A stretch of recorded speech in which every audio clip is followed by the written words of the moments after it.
Didn't even take 3 minutes. Took 2 minutes. But it'll take another little bit to boot the game up. Cool.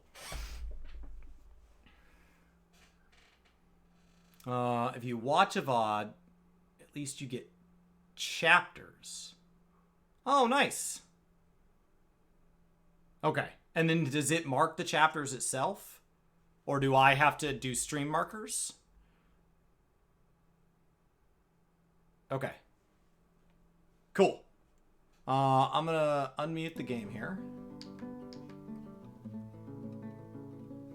Okay. As a reminder, where we're at in our journey here. We started this fort. This is our second fort. Our first fort made it 3 years before dying to necromancer shenanigans.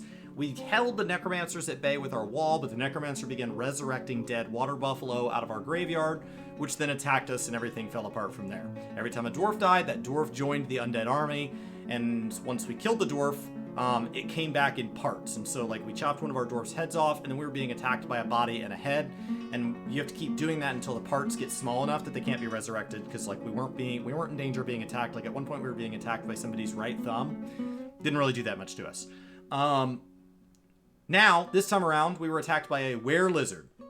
I called my buddy, the one that I ran Dwarf Fortress Wiki with. He still owns the wiki. And I told him the nature of this fort. We were attacked by a were-lizard, and I said, the were-lizard dodged across traps. And he said, yeah, all lizards have trap evade. So he was always going to be able to dodge all the stonefall traps. Delightful. And then he attacked me, and he's like, that's fine. At least you remembered that he's a were-lizard. And I said, no, I did not.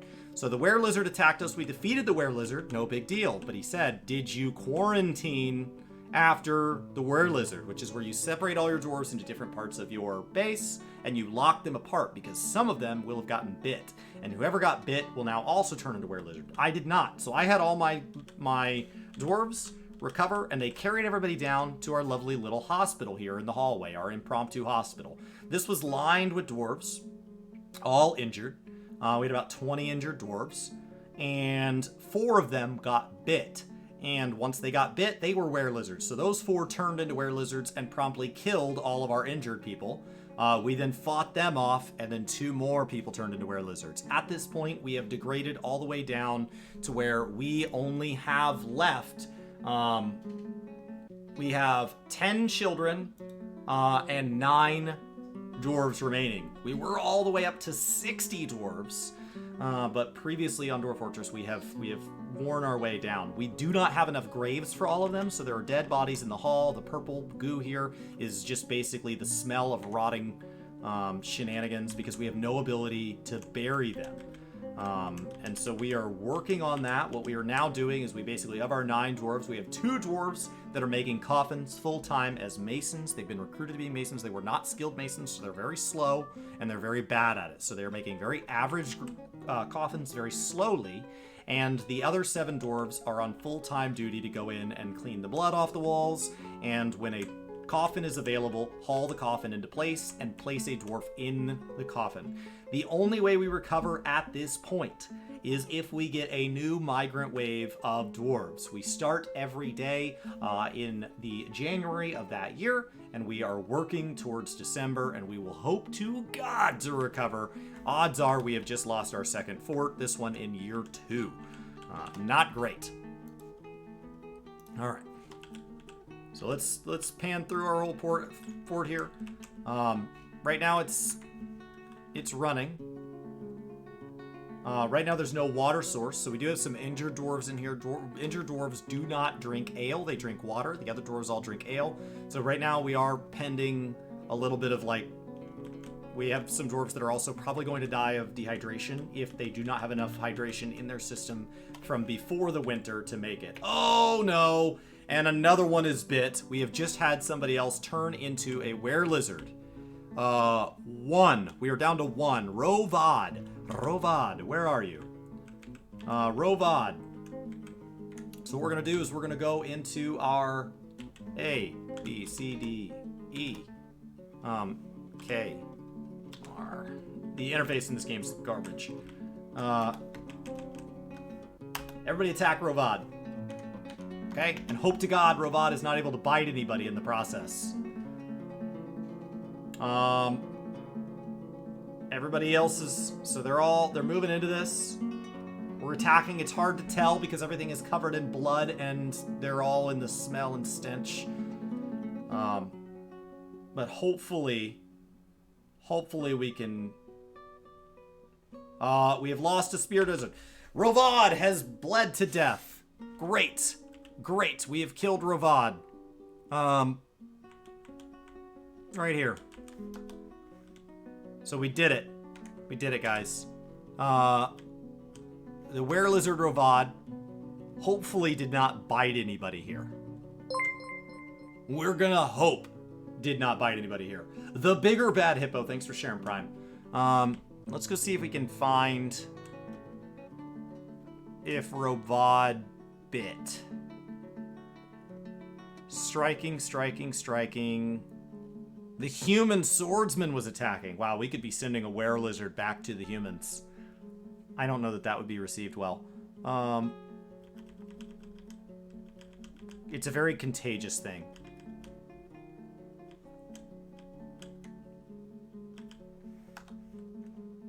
All right. There's a lot here.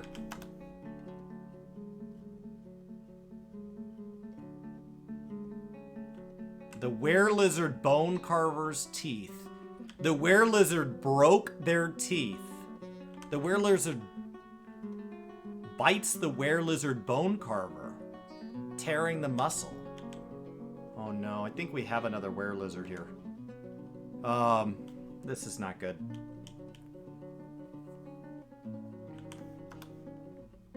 Yeah.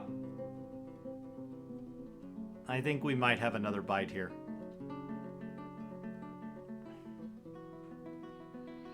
Oh wait, nope, this one ends in that person dying. That helps.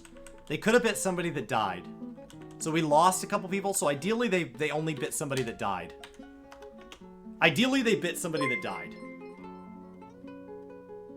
Kenji, thank you so much for almost a year of support. Alright, we are doing it to it here. Ideally, the person they bit...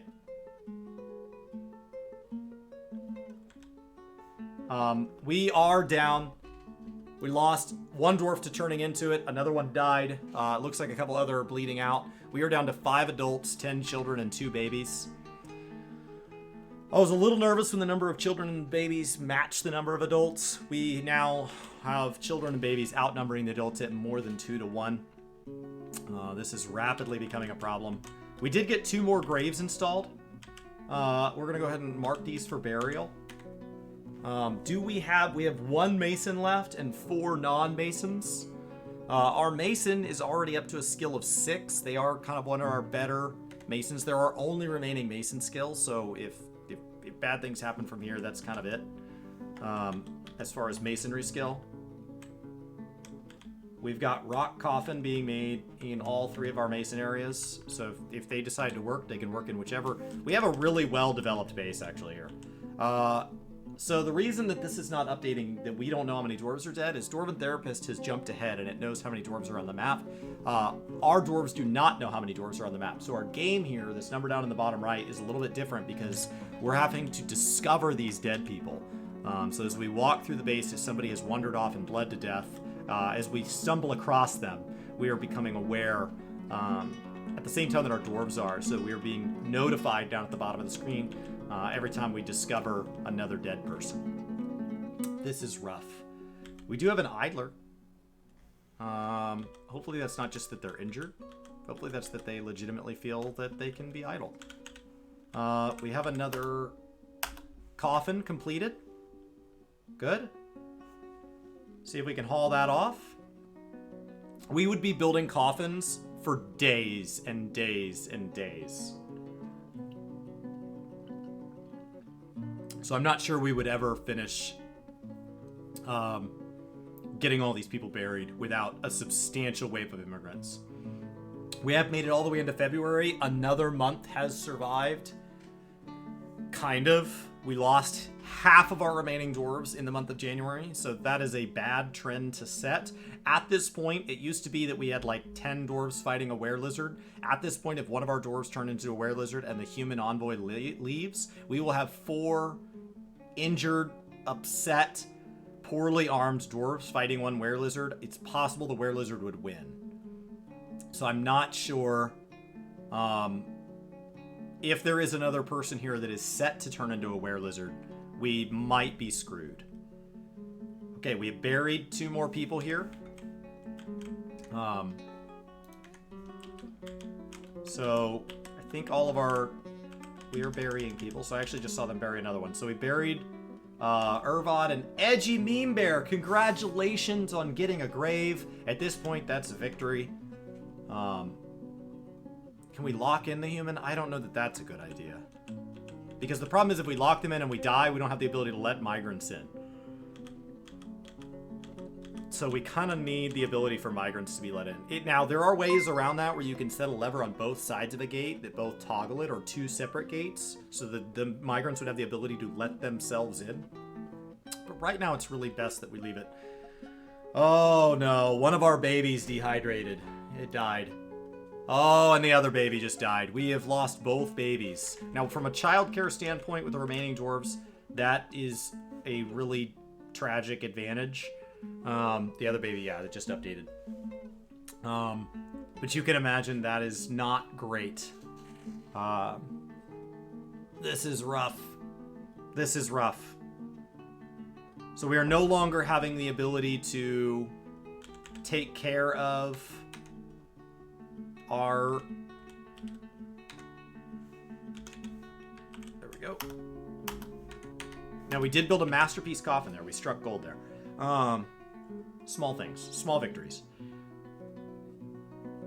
So we are struggling. At this point, we have injured children. Nobody to take care of them. We barely have people to bring them food and water. Come on. They literally dropped the coffin off and didn't take the time to build it. Ridiculous. There's no assembly required. You just mark it as complete. They set a coffin down. That's it. It's constructed. I cannot believe how lazy that dwarf was that it dropped the coffin off and did not finish setting it up, which is just you, like, saying it's set up. There's no IKEA assemblies here. The merchants have left. We are now on our own. We no longer have an envoy here to protect us from ourselves. It is possible that the envoy was bit anyway, in which case we definitely don't want them here. So, come on, guys. Nobody idle. We're halfway through the month of February. They keep visiting the graves. I don't know if they're literally visiting or... Oh, you know what I think they're doing? I think they're putting parts of people with the rest of their body. Oh, well, that's kind of nice. I think that's what they're doing. That's kind of nice. That's thoughtful, honestly. This makes sense. Because we have all these parts here, right? Where that's like a spattering of people. Yeah, so this is like Rovod's lower front something. Yeah, this is Rovod's lower front tooth. And so, like, you don't want to just leave that around. Teeth. So, there's Indoc's rotten corpse. Not great. Not great. So, put them all the way to rest. We really need to build, like, a lot more coffins. A lot more coffins. Which, like, actually, like, look at how much we got smooth this time. So we got all of these were supposed to be residential floors, and these are work floors. We almost got all the work floors smooth. We were bringing new industries online. The main floor is looking pretty good. Was almost ready for a smoothing. The residential floor was almost smooth. And then as we jump up, we have an industry floor that's well laid out, well stocked. Honestly, like outside, we have a pen for animals. We were setting up a pen for raising birds. We were starting to do some outdoor farming. We got a little defense area forming. I mean, this was really starting to take off. Unfortunately, we just had a bunch of Endok. Did you just turn into a were-lizard? Alright, here. S, A, B, C, D, E. Just had another were-lizard. Alright. Another were-lizard. And it killed a bunch of babies. Or children. We are losing people rapidly. So we have lost. We just lost a child, a baby, and a baby. That immediately drops us to 3 dwarves and 8 children, no babies total. We have just lost another one. That is 4 people remaining. One of which is a were-lizard. So 3 dwarves remaining. This could be it, guys. This could be it. We might not finish February. Another recruit found dead. 2 dwarves remaining. Guys, you asked if you can ever fail, or if it just becomes hopeless. We may actually see the Dwarf Fortress game over screen. We are down to 1 remaining non-were-lizard. It is our Mason, our hero, Alath Baraguth, who has been found dead. We are down to just 8 children. And some migrants have arrived! 8 children, they cannot take care of themselves. We were done for. Except, let's go see. Do we have a were-lizard? We may have just literally cleansed our population.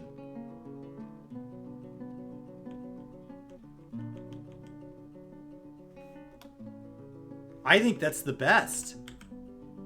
Because now there's no were-lizard.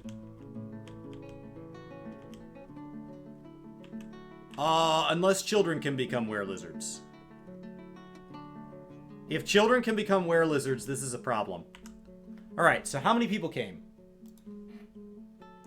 They brought more children. We're up to 19 children and 17 adults. I think 20 is the most you can have. Okay. So step 1. Let's tab over. And here is all of our dwarves. We are going to tell everybody that step 1, they must haul. Except for this brewer here. We're going to leave the brewer intact. We're going to leave the farmer intact. Okay. So the farmer can only farm. And the brewer, I think we can go without a brewer for now. But we need somebody to be farming. Yeah, we're going to leave that. And then on the masonry side of things, we don't have anybody that's a mason, so we're going to go ahead and set up 3 masons. Because they are not going to be happy with their new digs. They likely came here because they had heard of our wealth, legends of our untold wealth in distant lands, our stable food supply, our safety. We've made some legendary crafts. So there are stories told of us. And they have arrived to find that literally every dwarf that lives here is not only dead, but is rotting in the halls. So, you know, too late for them to go back to wherever they came from, but not a great fulfillment of maybe the reasons they thought that bright new horizons laid for them and their clan as they immigrated here. Some of them literally brought their children. Like, this was them to make for a better life. And that's not going to be the end result. So we have coffins. The world's lamest boats commercial. And the goal here is to start cleaning up. So we've got some burial receptacles. We're going to put these on the back wall. And we're going to see if we can recover. Now, there is a second immigrant wave that can come later in the year, so hopefully by then we have this a little bit cleaned up and we can start reworking towards, like, having our entrance be more secured, because I don't know that the lever ever got attached, and, like, this never got built. So, like, it'd be nice to start maybe defending what is ours, because we are still at risk from all external threats. Right now, we're just trying to make it to where we are. We have dogs. The dogs are having a great life. We just had the dogs, another round of dogs have babies. Not to mention these people may have brought, looks like these people brought some animals with them.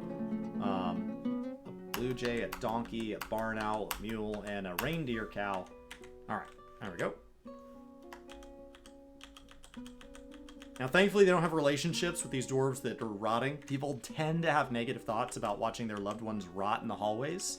As well as viewing a dead body. But now we are only getting the dead body thoughts instead of also the sadness that dwarves have. All right. So, current owner, the tomb here, literally that ghostly mason owns that. I don't know what to do about that. So hopefully we've cleansed the infection that was were-lizards by allowing the were-lizards to literally consume everybody right as the migrant wave. So hopefully that stops that. We're going to mark these all for burial. Yes, they are definitely bringing body parts. Ideally, let's see who got this one. Kivish and Atrenji. Congratulations, Trenji, on securing your dwarf away. Congratulations. If you guys want to do the points redeemed to have a dwarf named, I only ask that you first have your previous name buried, which is most of you now. So we're getting there. That way we're only tracking one of you at a time. So congratulations, Trench90, on making it into a grave. For this fort, that's actually a good thing. That's victory. It's been rare. All right, they're gonna build that. Mark it for burial. And let's do the next burial receptacle. Hey, we are gaining steam now. We have a full-time burial crew here. I don't know that they knew what they signed up for, but it is. It is a bummer they have to walk through a hospital of corpses to literally sleep in their bedroom and to do their only task, which is securing the graveyard. Thankfully, they are right next to each other. Let's jump back over to the main screen. Didn't realize I hadn't tabbed over. And so as we jump down, here's what we're working on. So we've got a couple people buried. We did bury one of the children. That's good. That's a healthy thing. Trenji, you got this bottom left one here. I believe people can walk across coffins. If so, we're probably going to pack this room solid with coffins. I had planned on making something more elegant, maybe lining it with statues, maybe making it feel very mausoleum epicness, but I think at this point it may just need to become a organized mass grave, because that's the tragedy that has befallen this poor fort. Whoever this is right here, Zuntir, people have been bringing body parts to Zuntir for literally 3 months. So I don't know how many parts Zuntir got broken into, but, like, it has been a process. You would get a character named after me, but he'd die in a couple hours anyway. We're working on it. We're working on it. It is not... yeah, see, there's another part for Zuntir. Zuntir, how many parts do you have? It's possible Zuntir lost each individual tooth. If Zuntir was turned into a were-lizard at one point, so that takes a long time. Okay, we're building the next one. Good. Okay, and then let's see if we have any more. Oh, 2 built. Every time we build them, I'm gonna see how many more we can have built. All right. See, Zuntir getting another part. Delightful. Errol, a were-lizard. Oh, it tells us if they were a were-lizard when they died.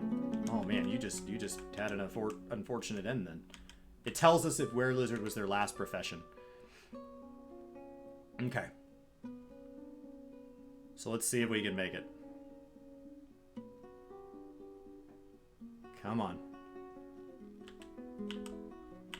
Come on, haulers. Do your job.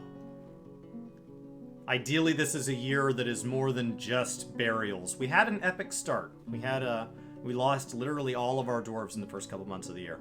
Zuntir is just... So, the nice thing is, since there's not coffins for all the bodies, it's giving them a chance to clean up all of Zuntir. Ooh, you had multiple parts. So they are getting a chance to kind of... Yeah, they can walk across these. That's great. Okay, I just want to make sure that they could dart across them before I filled the whole room. So we're probably just going to fill the entire room now.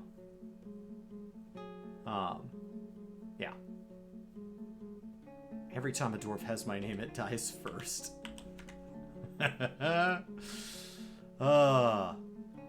We could lose a lot of dwarves here.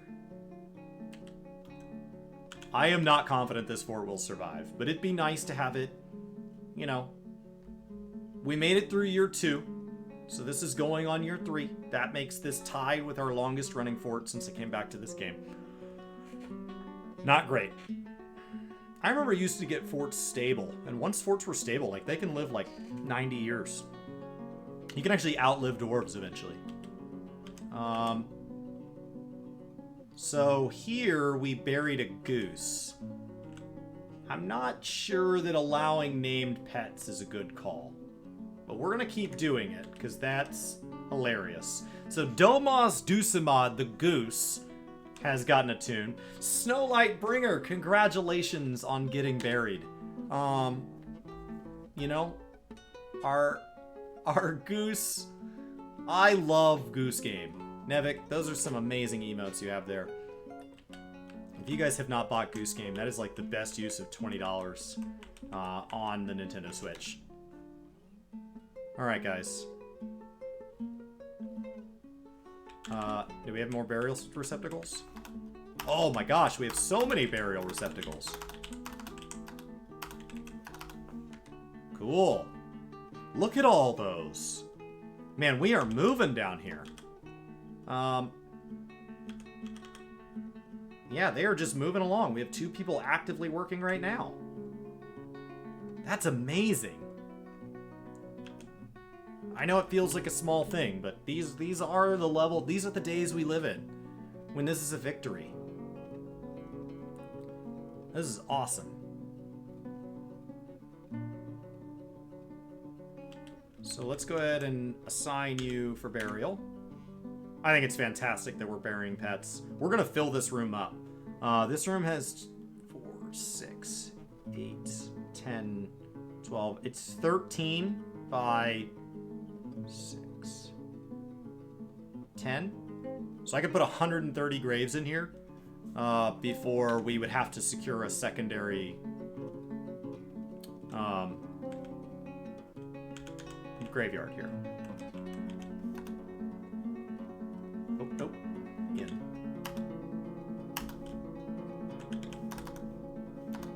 Nope. Let's come down and do it this way. So burial receptacle is... Am I just missing it? Oh, it's way up high. Oh my gosh, because I already have 30. Well, that's disappointing. That feeling, that moment when you realize your fort has struggled so much that it's going to have more coffins than doors. Not great.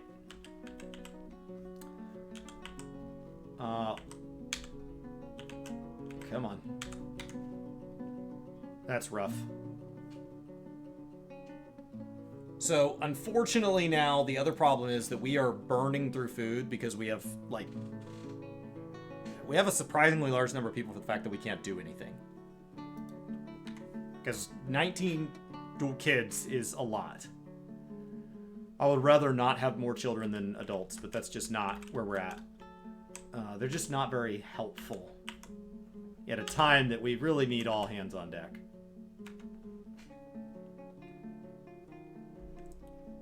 You'll notice that none of the kids are old enough to help place furniture or anything, so they're not able to haul this stuff. Okay.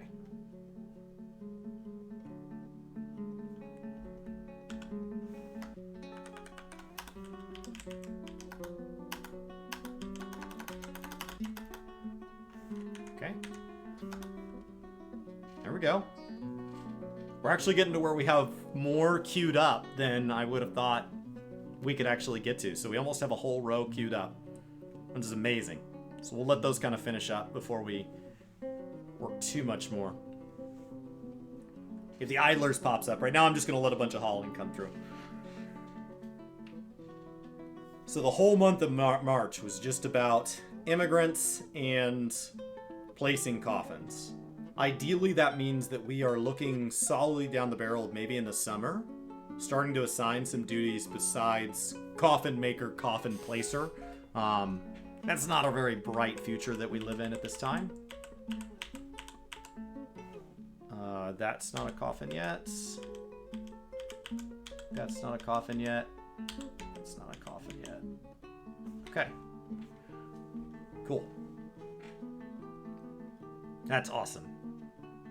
Get 5 more and the back 2 rows will be done.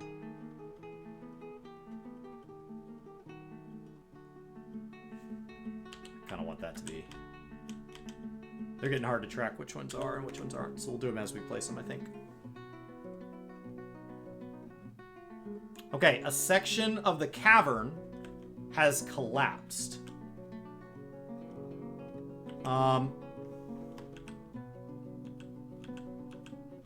don't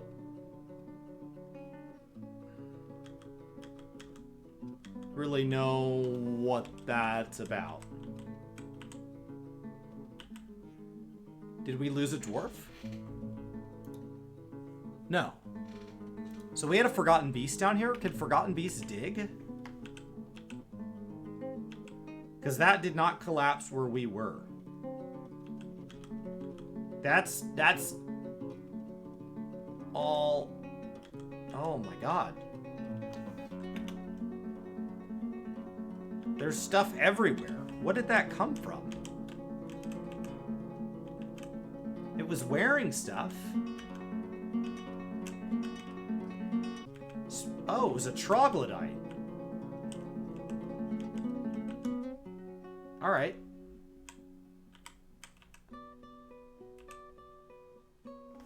This one.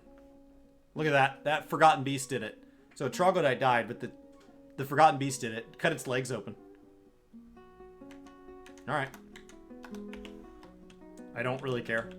Forgotten beast wants to get itself killed. Go nuts. So the question in chat is, do I have any tips for Bard? I am not a particularly good Bard, but I do believe the goal is to trigger your straight shot procs or whatever that red arrow is called, and then use them. And make sure you always have kind of a song running when one's available, but never, you can't run 2 at the same time. Other than that, keep moving. It's the physical range jobs in Final Fantasy XIV are very easy to keep moving while avoiding mechanics. So phys range feels like a good excuse to practice not getting hit by things. Always be casting something and don't get hit by mechanics. And that should get you all the way to cap. Alright. I don't know how many more named people we have left to bury.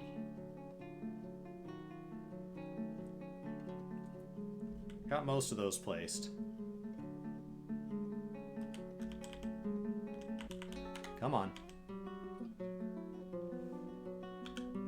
And...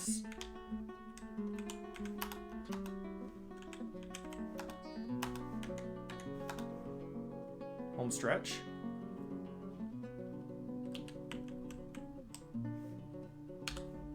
Good.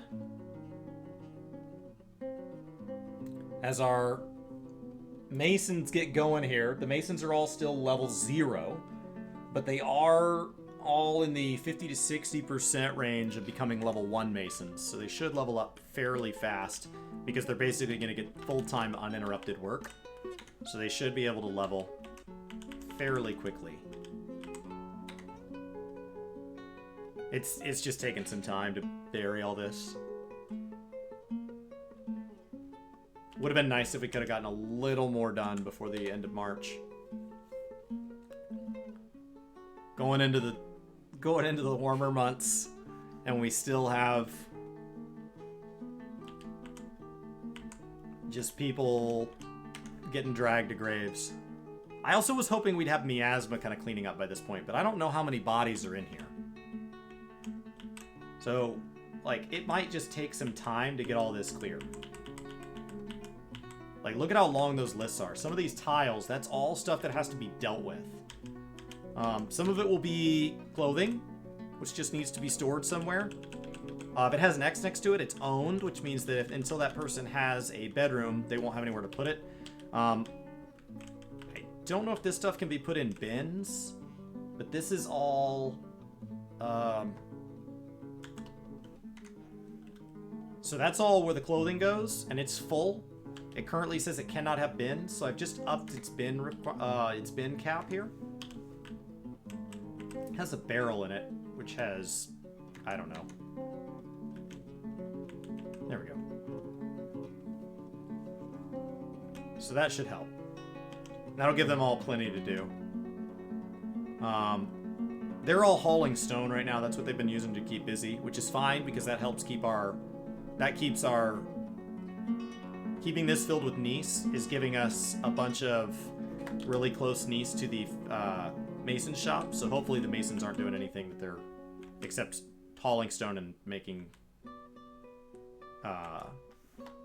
coffins.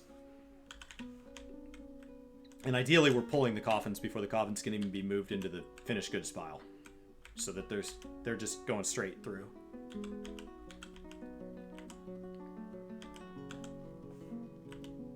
Okay. Man, this is a lot. If somebody would put a bin up here. So we've got all these bins down here, which is the little X's. Those are big boxes. If we put a bin in here, all these clothes can be collapsed into this bin. And that would let people start cleaning up a lot of this clothing that's spread throughout. And that would make the floors a lot easier, where we can just start worrying about specifically the body parts. Ideally, we get to where we have clean halls, so we don't have the stone that's just left over from when the halls were first mined out, but we also don't have them strewn with body parts and armor and stuff. This is actually a human, I think. Maybe? Maybe not. I don't know what job that is. They gave them a little human sprite, but... Alright.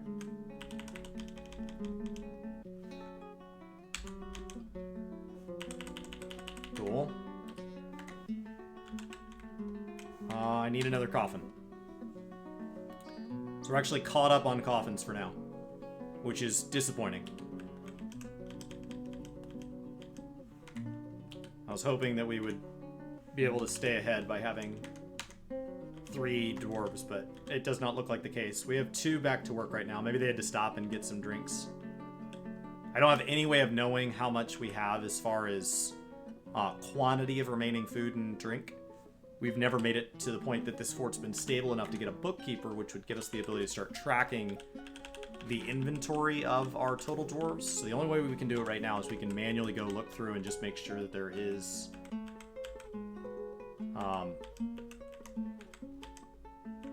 some level of brew available. Cow's milk. These are all empty. That's not good. It is possible they're already drinking water. That's not going to cut it. Yeah, we may already be at a point that we need to get our brewer online. Okay, we're going to do that.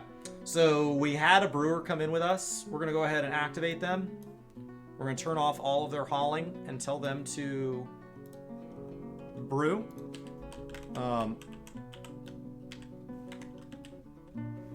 So that should give them to start brewing plant material.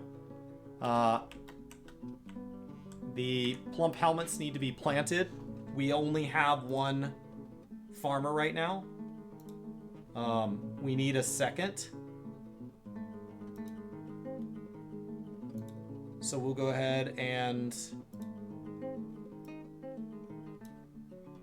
get them activated. And they're no longer going to be a hauler. That does mean that of our total fort of 17 dwarves, we're about half not.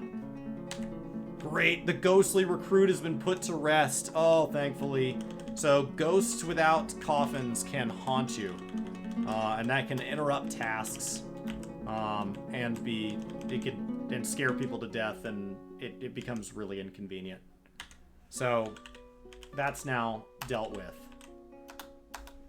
Great. We do not want ghosts here that are not satisfied. I thought there was a way to get the ghost to go away altogether. I have not found one. I don't know if pets can become ghosts, so we are just... And honestly, the fact that a goose took one is kind of hilarious. So far it's just been the one pet. If that becomes a trend, then I may have to say no pets until this is kind of settled. There we go. Perfection. As we move into April, hopefully there's a bin getting up here. Come on, move a bin.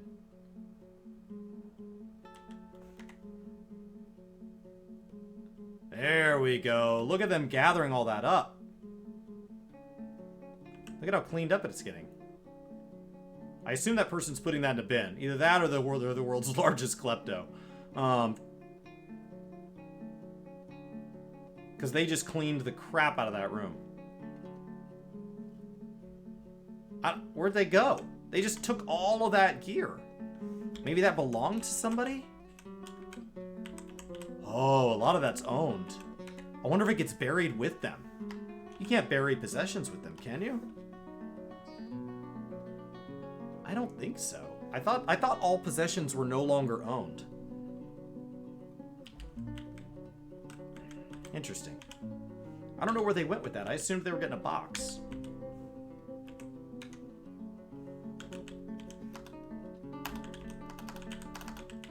Okay. That'll get us 3 more. Man, ridiculous. Your goal is to have battle jobs, have one of each role to 80 or 90. That's perfect. That's perfect. It makes that means all the role quests are available to you, and you have a variety of plays. So if there's ever an adventure need, you have one. If a piece of gear drops that's kind of role based, like raid gear, you have somebody that can use it. It's perfect. Okay, so we've got 3 coffins left to place there. The second column is now almost complete. We're just gonna fill this thing all the way across. That's not. I mean, we have all 3. We have 3 masons. We can't seem to get 3 working at any one time. I assume they're trying to go find water, which is that's a hike. They have to go all the way outside right now. If we don't have any over here. So hopefully we're starting to keep up. We do have a level 15 brewer, so like that could be a lot worse. A human caravan has arrived. I do not know that I have the ability to trade anything. I don't know that I have anything worth trading, is the problem. So, we have not started generating anything yet. If we get another migrant wave, I'd love to start slowly turning back on other industries. But as of right now, I don't know that we're generating anything of wealth. We'll probably turn on mining and stone smoothing last. We have somebody that's now elected mayor, so they think that they're stable. I'm starting to see miasma less and less, so hopefully things have kind of chilled out on some of that early rotting stuff from the early waves that we had not dealt with.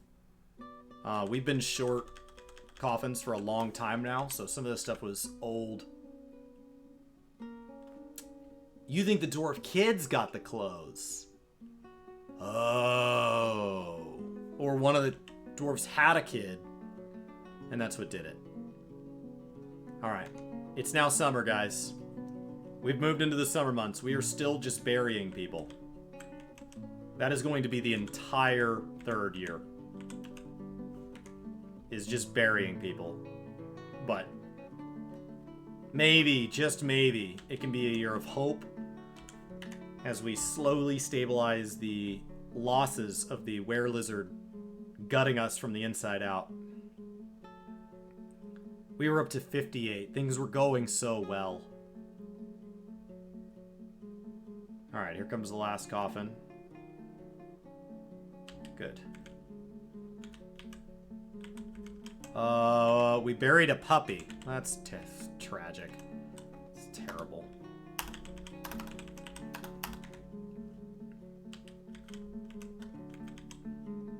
And that's it. I mean, we don't want any bodies here, but this is rough.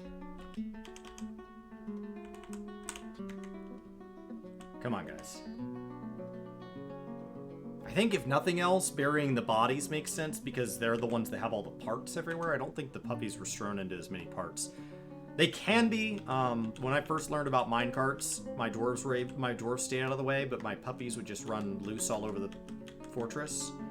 And I had a puppy run across a minecart track, and it hit that, and no, I think it was a full-blown animal, and then it derailed the minecart, which like hit a bunch of puppies. And so there were just parts of pets everywhere. Minecarts can make incredibly violent weapons. Because this game tracks mass.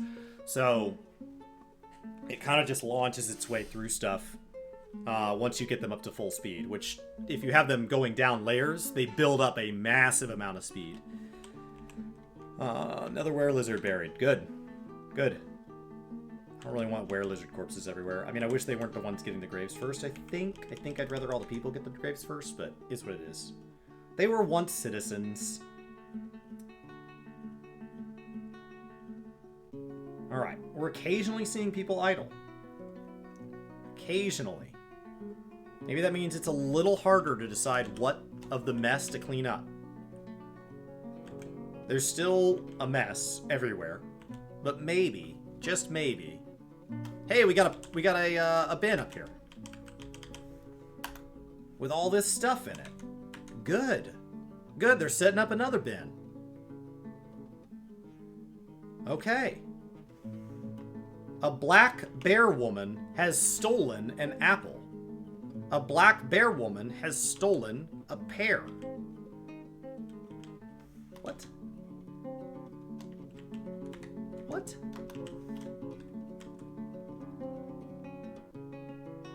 Where?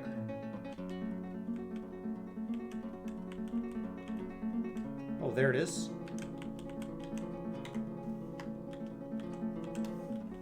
A bear woman? Black bear man. He's very skinny. His hair is black. His skin as it grew, his eyes are brown. A large person with the head of a black bear. What is this game? Oh god. Black bear woman? Black bear man? Black bear woman? Black bear woman? Black bear woman? Oh god.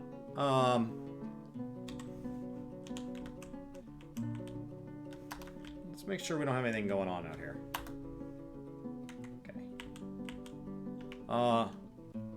Hopefully we're not being invaded by bear people. So these are bear people up here, these little black, tiny little things. That could be a problem. Graveyard's starting to get a little cleaned out. There's actually spots available in it. That's a change of pace. Alright, let's jump up here. I think everybody's gotten buried that had a name.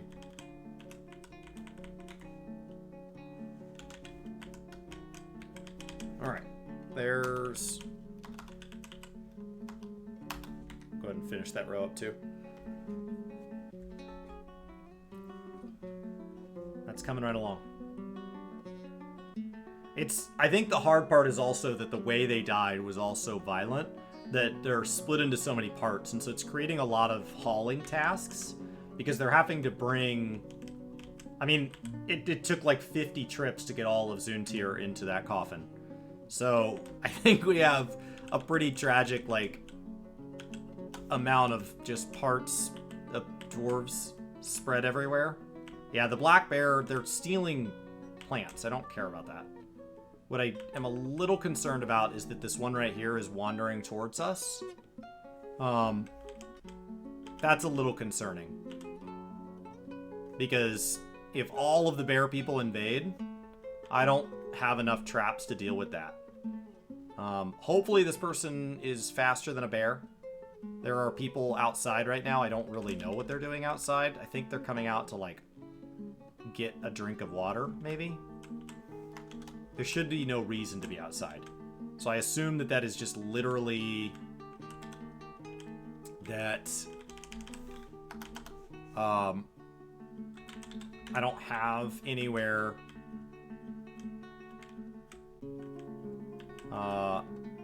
S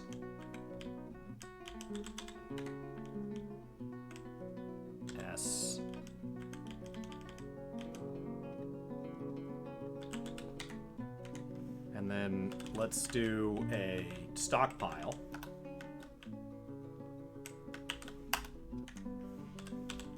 And we're gonna just do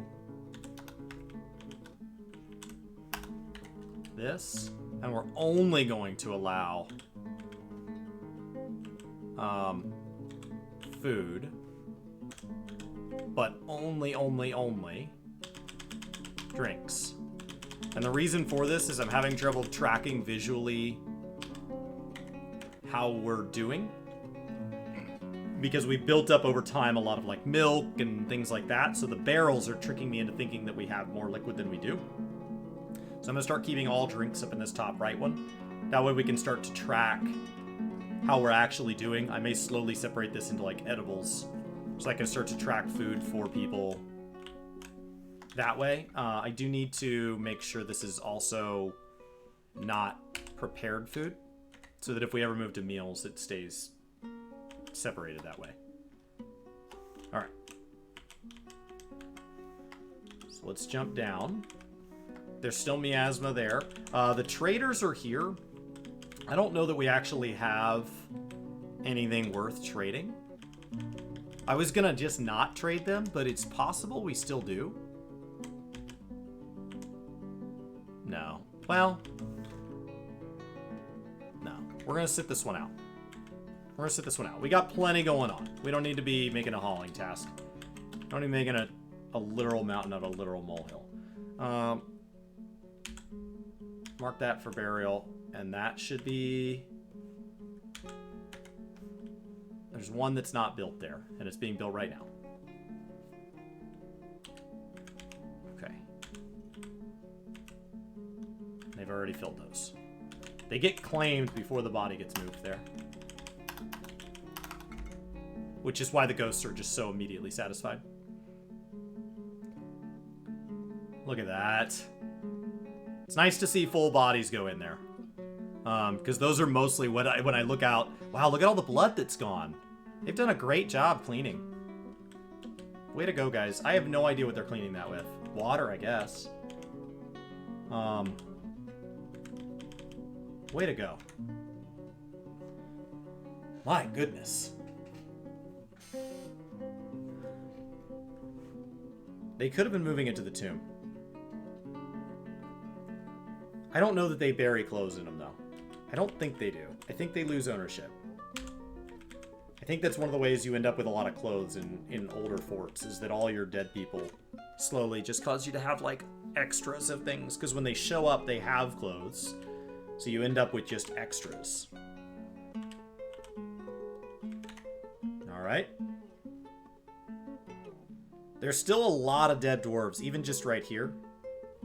I don't have to go look through the rest of the fort to find dead dwarves. Like, I can see them right outside this exact room.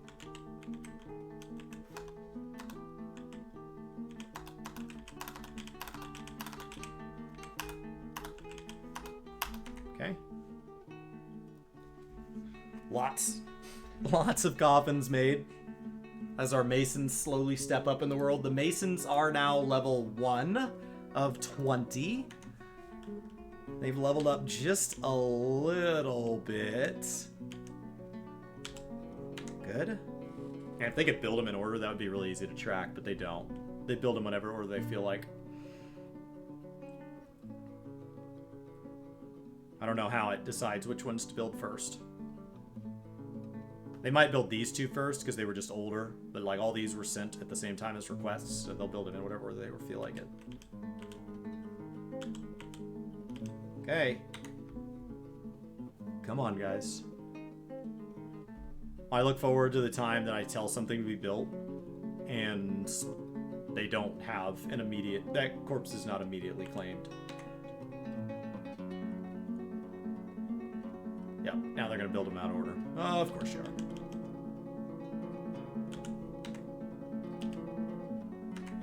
Man, still being claimed, like... There's so many. Okay, build that top one for me, please. Yes. Nice.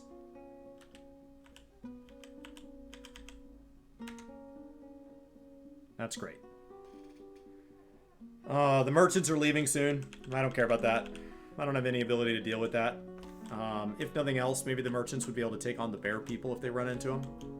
I don't really want to be attacked by bear people. So it'd be nice if the merchants could kind of take them out as we go. I don't know how long it's going to take to clean some of this. I think that's pretty low on people's task list. I mean, they got all that north stuff cleaned. So we do have a hospital that's not just covered in blood anymore. So maybe. There we go.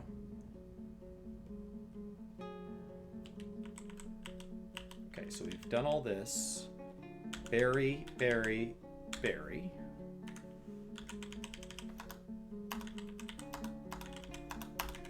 Look at that. Starting to look like a plan here. Cool. I was doing the rows, and once I moved away from the rows, it kind of made it look a little haphazard, but... Hey, Human Swordsman is visiting. I appreciate that the humans keep visiting. They have been a great defense for us. I don't know why they like visiting us. I just stick them in a room that's just carved out of clay up here. They don't really get to come down and hang out in any, like, amazing space. It's not like I have big legendary dining halls with, you know, epic feasts and meals. Like, I'm lucky to have, like, literally anything to drink around. So, yeah, there's no drinks up here. So I think people are drinking water because I think the brewer is not keeping up. Some migrants are arrive. Happy May. We have jumped from 17 to 24, and they only brought one child. So 20 children, 24 adults. Adults finally outnumber the children. Let's go ahead and get them sorted. So let's see who we got. We got a fisher, a plant gatherer, tash making, a wood burner. We have a bit of a doctor here. So I'm going to go ahead and activate them as our doctor, but not full time. Dissection, an animal trainer. All right. There you go.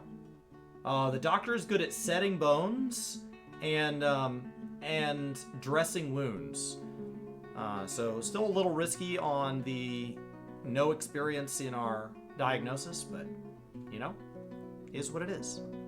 They will be our doctor for now. For now, they'll also be a hauler because I don't have the luxury of having a full-time doctor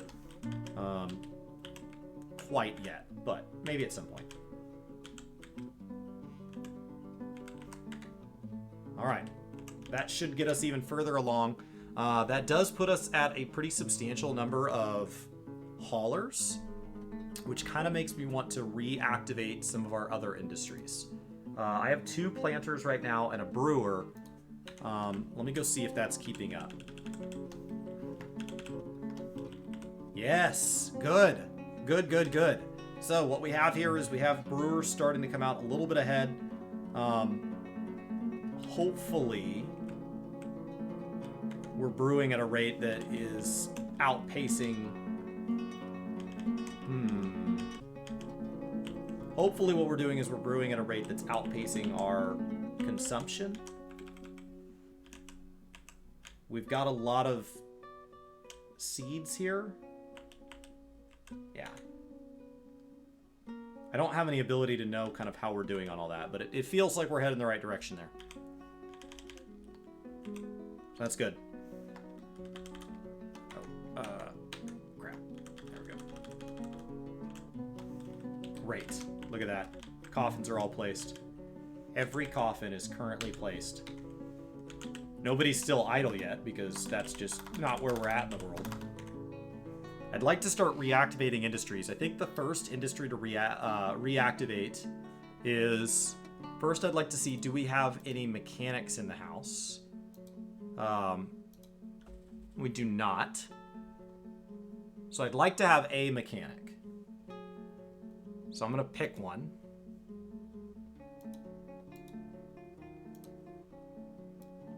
And we're going to activate them as activating mechanics and saying that they're not allowed to do anything but mechanics. And what that should allow for is we should have this lever up here get completed. Needs mechanics. And then we're also going to start building traps again. These are all active trap things. And we're going to start building defenses.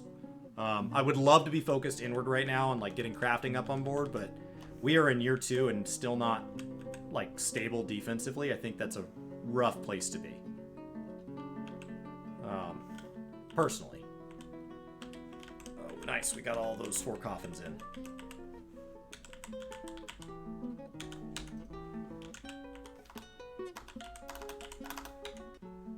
And we are, I think, very quickly coming up on... we have almost more burial receptacles than doors and than beds. The beds thing doesn't shock me, because that's just something that'll eventually happen, because the most beds you ever really have in the game are like maybe 250. As opposed to doors, you could have over that. You might have over 1,000 doors.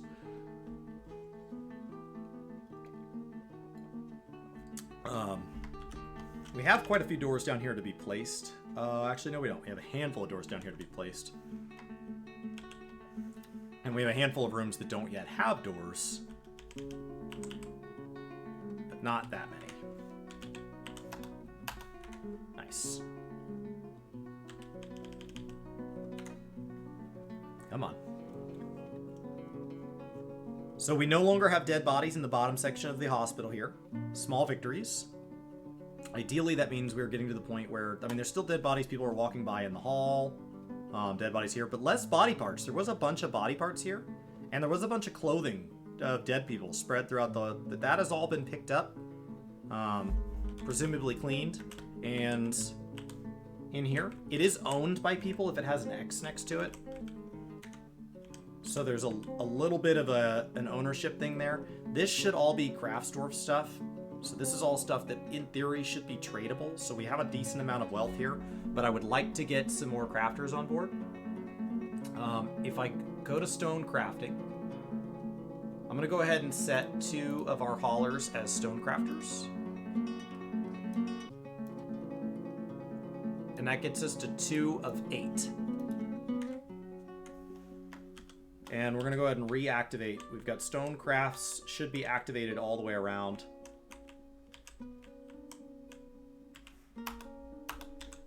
Yep, all 8. So they can take their pick. And then I want to make sure none of these are making... There we go. I don't want the mechanic getting lost in that. I have plenty of mechanisms here. So I'd like them actually doing the surface stuff. Perfect. We're down to a reasonable number of haulers here. I may have to start doing a little more food too soon. Just kind of as we get closer and closer to caught up, we won't need this many haulers. It'd be nice to have the brewer be able to keep up. Right now everybody's drinking here and the brewer's just literally not keeping up. So as we get more and more caught up with people having plenty to drink, hopefully we can get to where we actually keep ale around. We are not at that point. Okay. As people become masons full time, we're at 2, 2, and 1 on our coffin constructors there. They'll have other jobs eventually, but for now they're coffin constructors.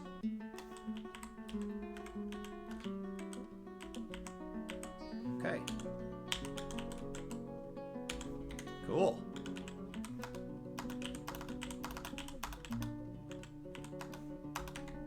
Finish out another row. Looking like a plan. It honestly doesn't feel like the home of the tragedy that it started the year at. So we've got no dead body in the upper meeting area now. That's a victory. We have no dead bodies in the food area. As we work our way down, we had dead bodies in this hall. We almost don't even have like that bloody of walls anymore. A little bit. I'm gonna go ahead and say we can start to claim this stuff. So that was not being claimed because it could not. Okay. As we work our way a little further down still.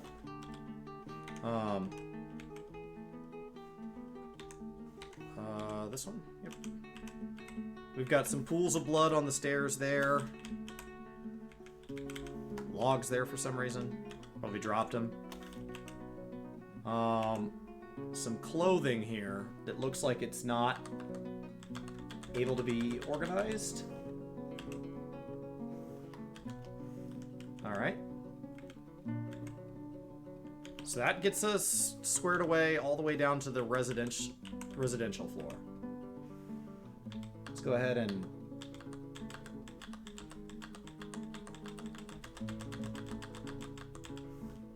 get all this cleaned.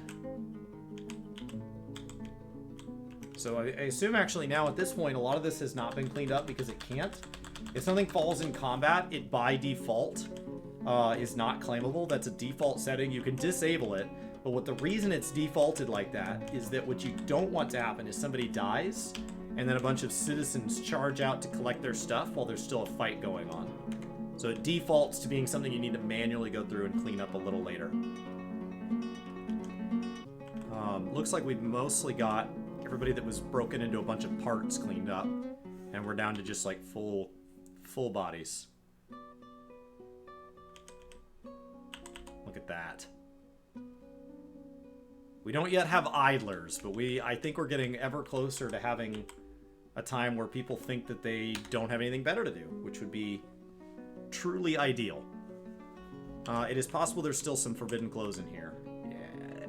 Yeah, there's still some. I also have a bed that needs to be built.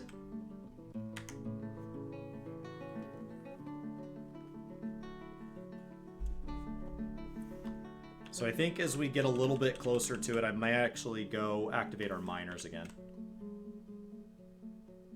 A little of every industry coming on at the same time. We got a child old enough to help harvest. Good for you, buddy. Cool. Now, how long do we have to be brewing before we have the ability to put a barrel up here that's not actively being drank from? Because right now, literally the moment they make something, people charge in here to drink. So it would be nice to have something that could, you know, stay in the barrel a little longer than like 6 seconds. Okay, guys. Hauling's starting to get a little slower as I've assigned everybody out, so that might be a little too risky. I think a month into some new dwarves, I got a little too excited. We'll let the month of June kind of tick out and see what goes on from here.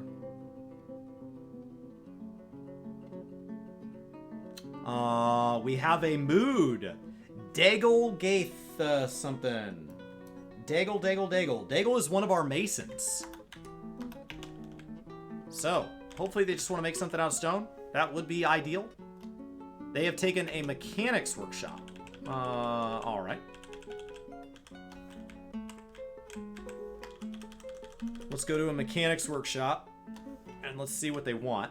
So we're at our floor here. So this would be our floor for all of our various industries. Ideally, we have everything they need. They're taking this southern one. As long as they don't sit idle in here, it's a sign that whatever they want, they believe is somewhere in the fort, and they're going to go get it. Cancel seed needs plump helmet spawn. Okay, so we've maximized on the number of farmers we have, because they're going to start sitting idle soon if we keep going. Okay. That is unfortunate that a mysterious There it is. Mysterious construction has begun. We got everything we needed. Brilliant. We have avoided a mood.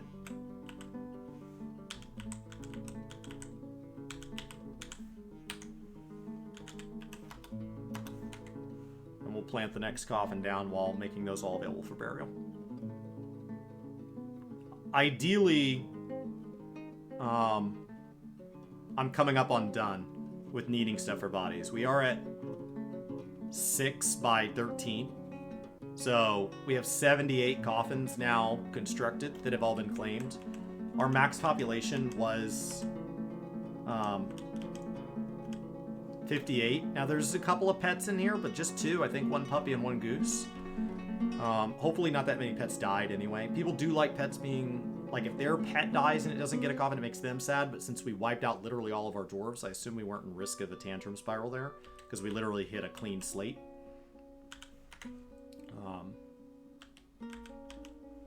Which was really convenient. So ideally, we are getting closer and closer to have buried everybody. Then we need to go through and see what might still be forbidden. There's one.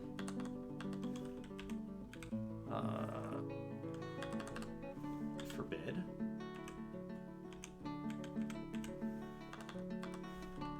Forbid.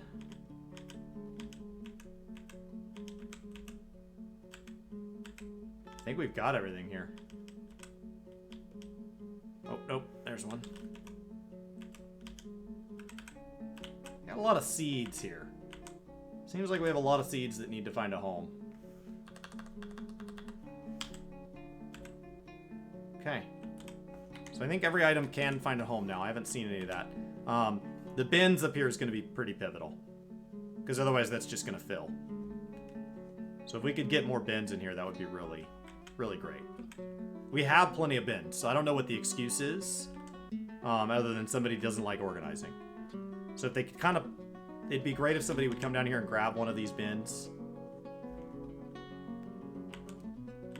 Because I do allow for maximum binnage. There's a tool up there of some kind. A pick. Oh, nice. Okay, a Cobalite mechanism. Delightful. Good for you. I will probably just use that in a standard construction at some point. Nothing fancy.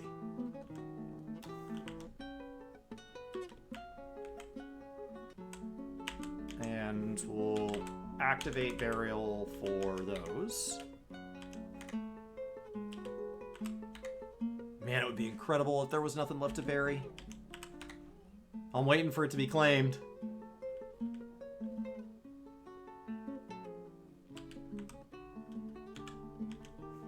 Nothing's claimed. I think I've done it. Home stretch.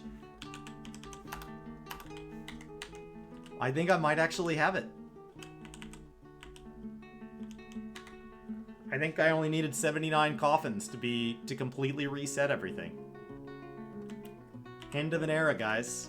Just 6 months of coffin making and coffin placing. Okay. If that's really it, then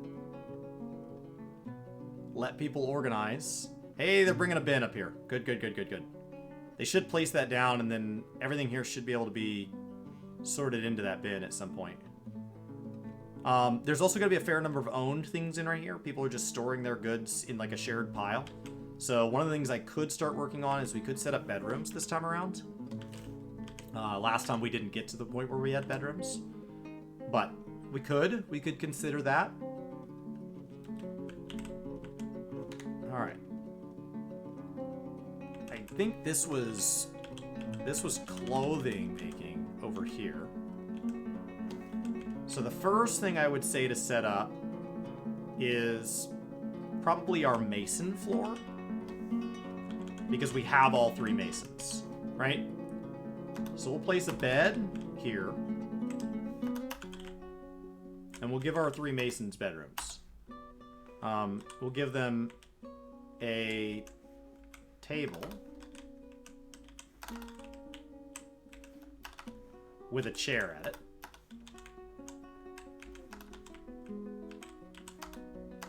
And then we'll give them a cabinet to store their stuff in. Okay? And we'll see if that's a good kind of base thing to get as a dwarf. Because we literally now have coffins that are not being used anymore. And then, based on that, let's go ahead and say, one of you can keep making coffins. You can start making doors. And then if we go up a floor and we look, we have chairs and tables and cabinets. What we're lacking is doors. So let's come and say you need to make doors as well. Cool.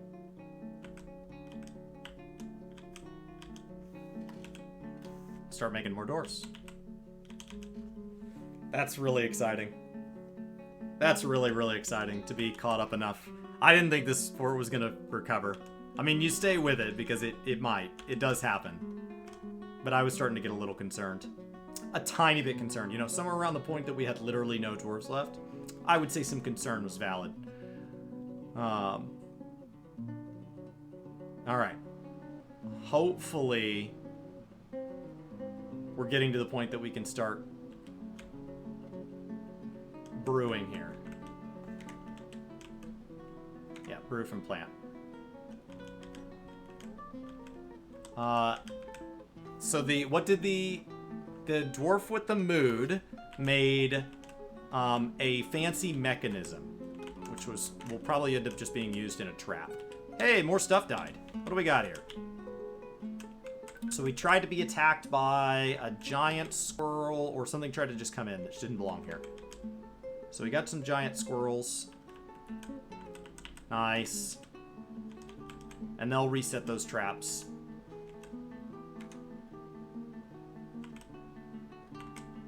So we have no idlers. Perfect. And let me go ahead and make sure that we don't have anything that hasn't been placed. Yep, that's like new puppies and stuff. All right.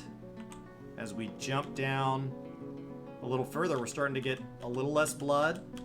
People are eventually cleaning. A little less clothing laying around. Oh, this is looking positive. I dare say this could be going a lot worse. What does this require? Construction inactive. It just requires nothing. It just needs to get done. We should have people that can do that. For some reason we don't. But that should be done.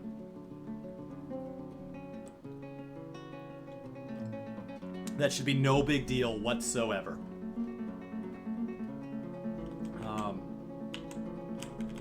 We've got strawberries being planted.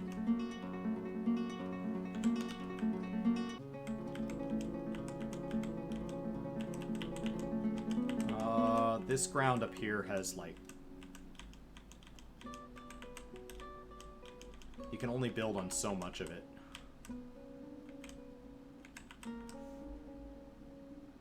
No mud or soil. Wait, what? Dead blade. Oh, okay.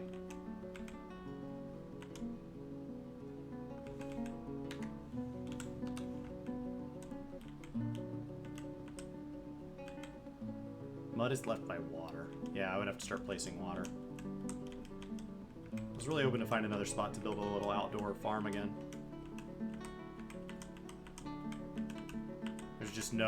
There's no area that's like clean.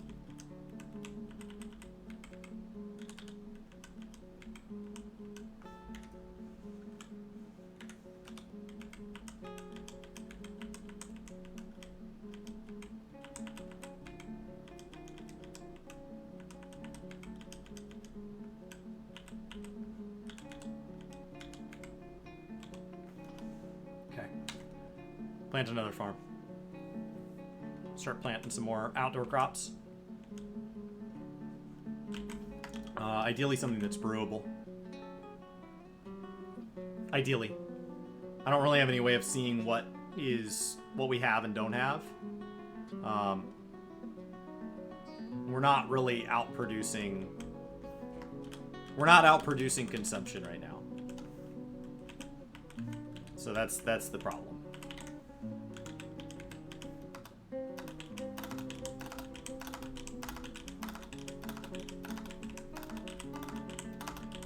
Okay. Go ahead and place down a bunch more coffins. All right. Now the masons are going to get bedrooms. So the masons are going to become our pride and joy. And we have multiple masons.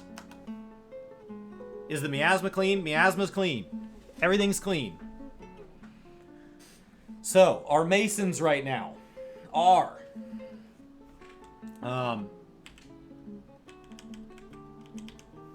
this is... So the first mason is Daigle. These are going to be our premier people. These are the most important people in our fort at this point. Because I said so.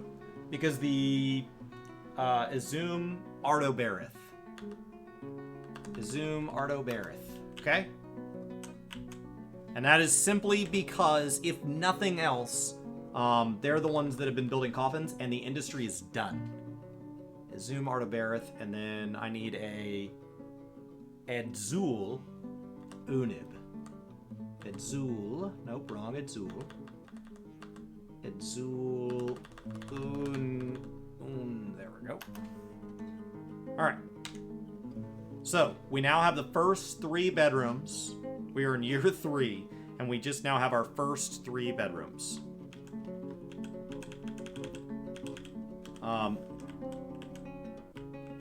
We also have the ability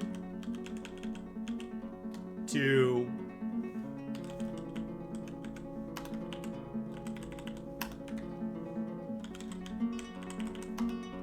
put doors down. And we're going to start decking out our first planters as soon as this floor has doors. Oh, and I don't have a door for that. Okay. So as soon as this floor has all doors, we're going to go ahead and start setting up the planters. Everybody that has a job, we're going to go ahead and give them some rooms. Why this person is not buried? They must not be one of ours. Because they should be buried. So, they must not be a... They must have been like a visiting dwarf that died. Maybe not. But I've given plenty of coffins and they seem to not want to bury them. So. It does look like we're starting to more and more think. When tiles blink, that's because there's multiple things on them. Ideally, we're getting to the point that tiles are not blinking. Ideally, we're getting clean enough because the game tries not to stack things on tiles, which means that if they are stacking, generally that's because something went wrong. Generally, like a body fell and all these separate items are there. So, as a good rule of thumb, if it's blinking, let's try to go deal with that. How we doing on food and... Not great. Not great. I would love to get to the point that we have barrels accumulating up here, and we just don't. So our brewer here is like a crazy level brewer. They're almost level 16. Level 15 is where you hit legendary status. So they are a legendary brewer. They came to us as a legendary brewer. So they are brewing fast, high quality alcohol for the dwarves to drink, and it just cannot keep up with the demand. Which that's not going to get better as we have more dwarves. Hey! One of our children has made it into adulthood. We now have 25 adults and just 19 children instead of 20. That is great. I don't know what age that happens at, but that is brilliant. Congratulations. Okay.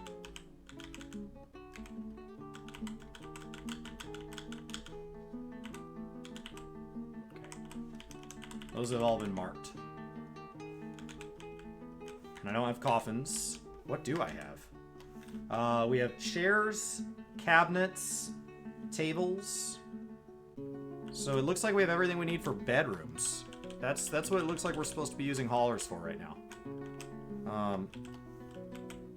So as we start to get more doors, this was how many planters we originally planned on having.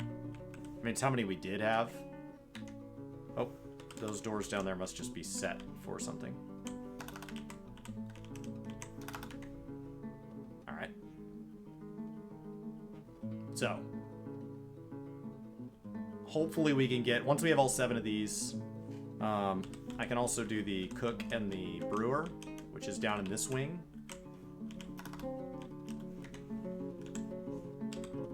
Nope, don't have one. Come on. Where are those masons at, man?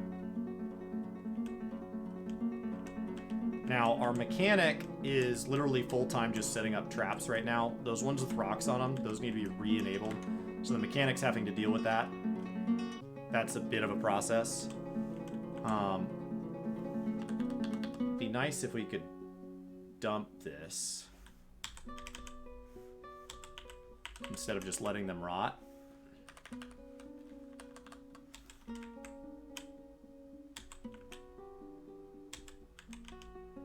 Just to get them off my traps so that I can tell when something's new. And that'll push them into this pile here to rot. Just from the standpoint of, like, I can't tell when something new attacked us. And we have plenty of room for that wood out there as well. We have no carpenter, and every time something gets taken out of this room, they just pull something out of here, because our past carpenter did a lot. We have, for some reason, stopped this. I don't know if this is a dining room right now. It does not look like it was ever labeled as a dining room. So we're going to go ahead and make it a dining room. That also counts as a meeting hall. Which our other one down here should already be.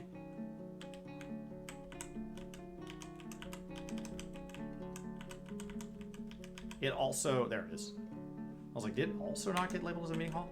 That should give people the ability, that'll give them the ability to also, like, claim it for parties.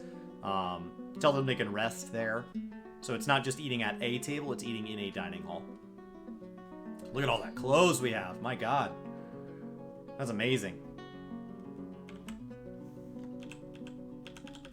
So I think one more migrant wave, and we would probably re-enable our other 6 crafters. As well as maybe, depending on the size of the migrant wave, we could reactivate a bunch of stuff. If we could get like 20, we'd be all the way back up to almost where we were. Let's go ahead and go up and maybe plant. So I've got, oh, waiting for farming. All right. I've got strawberries going because I know strawberries can be made into strawberry wine, and I knew we had strawberry seeds. An outpost, a caravan has arrived. Oh, thank God. Let's get some trading going. This will let us get ahead on drinks, hopefully. Hopefully. Ideally, they brought lots of drinks, and we can start chasing that down. So we're going to now jump down here, and we're going to move to this point, and we're going to go grab just crafting.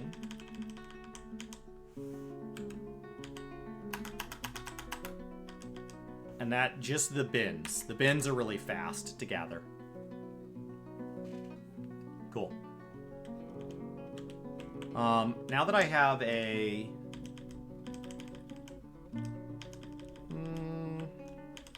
let's turn off armor in our 2 default piles.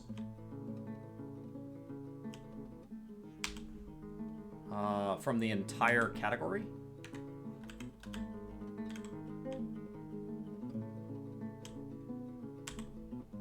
And that should get, also food.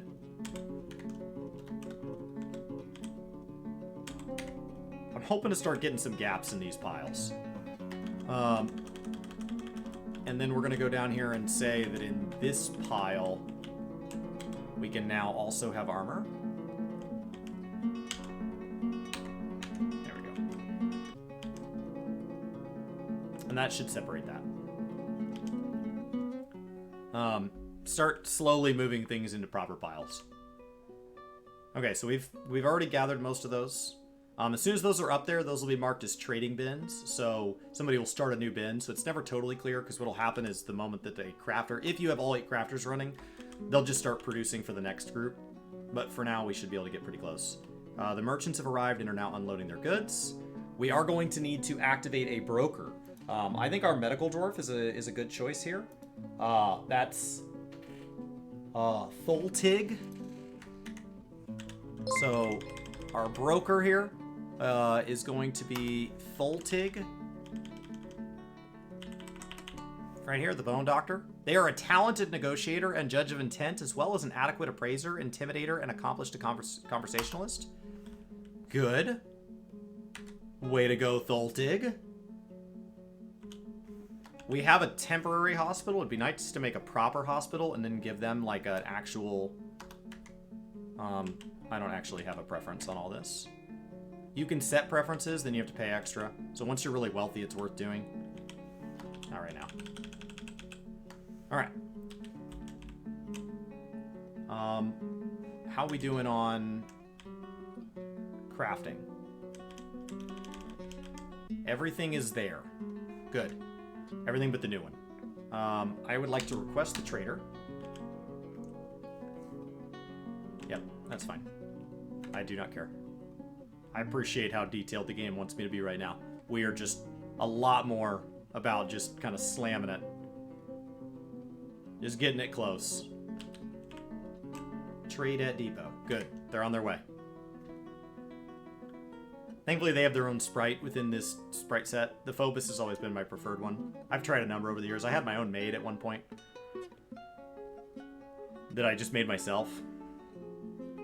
I was trying to get into pixel art and sprite making, and I don't know. There's a question of would this game go higher res and all of that. Okay. Come on, trader. Get here. There they come. Beautiful. So, we now have all of this stuff to trade. We do have the ability to gauge value, which is important. If you guys remember our last trade, just kind of guessing, we were just trading by weight, which means they knew what it was worth. We did not. Look at all this stuff. This is amazing.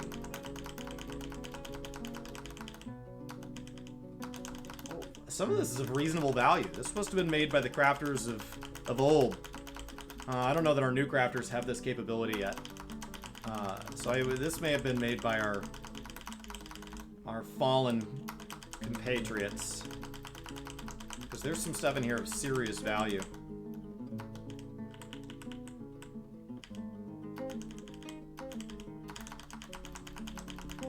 Alright. Still going. No, that's it. Alright, so we have 6,000. We have 6,000 to shop with. The single most important thing we need is food and wine. We are just not at a point to be worried about much else. So, I really care about the wine. I don't care about, like, their milk. We don't have a cheese industry or any of that. I don't need the barrels. I need the content of the barrels. So I need the rum. Bee venom. Delightful. Okay, so there's our wine. Now let's hop down and let's find food. I wouldn't mind being able to secure one thing of cloth and one thing of leather, just to be sure that we have it on hand. I don't remember how much we have. So I got cloth. Let's grab a leather. Cheap, cheap, cheap, cheap. Good. And now we're gonna just after anvils usually. There we go.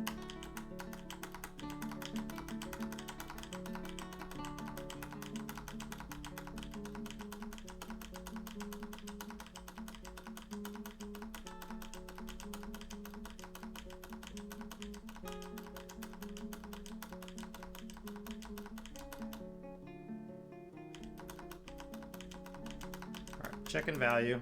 Right now, they'd be thrilled with this trade. I'm not looking for thrilled. I'm looking for acceptable.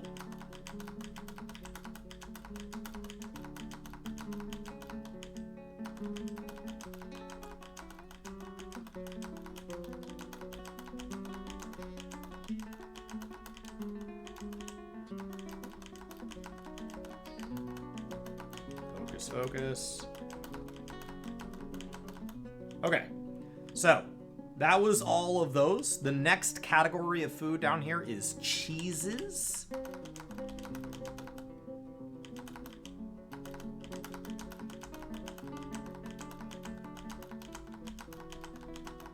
Okay, we've got cheeses. Now, we made it to a pretty good point. I wouldn't mind grabbing some of these bars, because bars are just something that's really hard to secure ourselves, as well as glass. Same with, like... That's probably pretty good. Do they have a cheap rope? Wouldn't mind a cheap rope. We're gonna call that good. What'd I trade?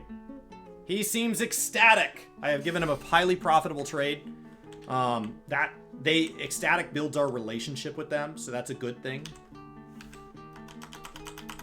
Good.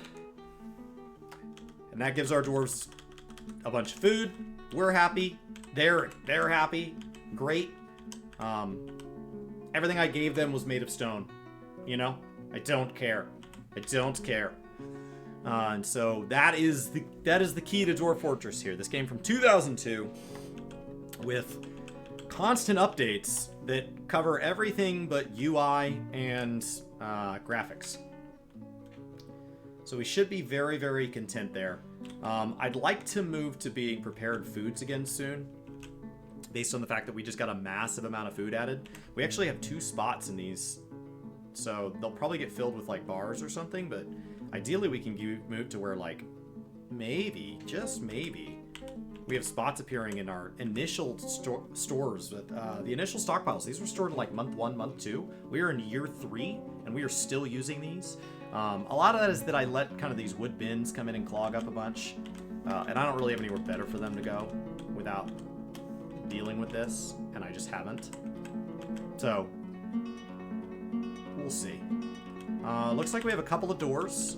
Doors has been what's stopping us from making the next round of bedrooms for our agricultural people here. Okay. So that should be the last of the planter rooms. We did have 7 planters. We now do not. So we only have 2 of them now. So we're gonna just get these kind of settled. We'll do a table in this corner, chair below it, cabinet to the side of it, okay, and then build cabinet, table, chair,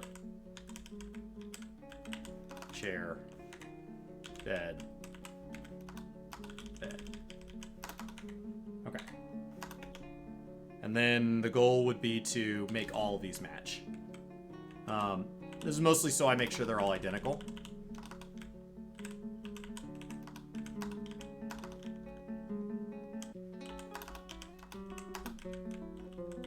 Okay, and then we'll do the same thing over here.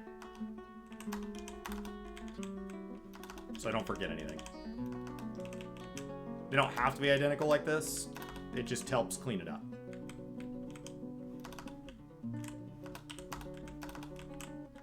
And then in this one, we're going to go back to the old format. All right.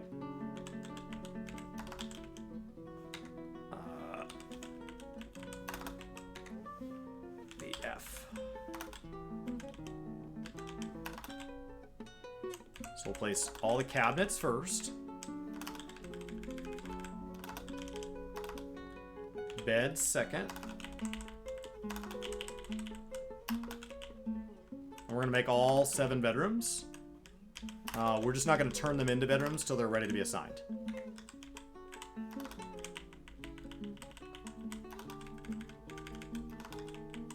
Forgot a table.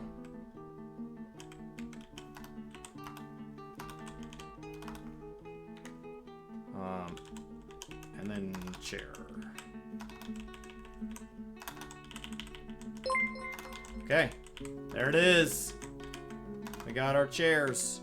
So that should give us 7 bedrooms for our lovely 2 planters. We only have 2 planters. I don't really want to do more than that yet. We don't have a wildly large number of dwarves yet, since our terrible tragedy that was year 2. We lost literally all 58 dwarves from year 2, and somehow just barely recovered. So I don't really want to start trying to... needs an adjacent wall. Fascinating. So tree roots keep dwarves from passing through, but they don't let you place a wall. Interesting. We need to make a wall there then. So I need to mine out this, and I don't have a miner. So let's go see if anybody knows mining and anybody knows stone detailing. They don't. We have 1 miner and no stone detailer. So we're going to make our miner right here. We're going to commit them. And they'll grab a pick and they should get to work. Because we now have a miner again. Mining is back on the docket. So we're going to assign bedrooms all around. The reason we're trying to assign bedrooms is we have a lot of wealthy dwarves now. There's been a lot of clothes to claim. So as people have come in, they've claimed a lot of these clothes. And I'd like to get the claimed things out of this storeroom. The way to do that is you got to give these dwarves somewhere to put their own possessions. So as I give them rooms, I'm giving them cabinets. And these cabinets here should allow them to start storing things in their own room. Now, some people will be messy, but it is possible that we actually have dwarves start to keep their own stuff around. So as we look at units here, no job. What do you mean no job? So if we go look at some of these, let's go look at one of these masons, for example. They own 14 objects. So that gives them the ability to place those. It says that we don't have a miner with a task to do. Oh, because they're done. Let's build a wall. And let's build that out of granite is our go-to. And then we will jump down here. And we will tell them to start smoothing. They are already doing it. So what's the problem? Yeah. Alright. They should be set to smooth. So that should mean that our miner is not without task. Current job, stone detailing, commit. I had not said detailing.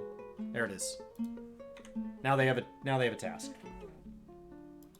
They're gonna suck at it for a little while here, which is just the nature of it.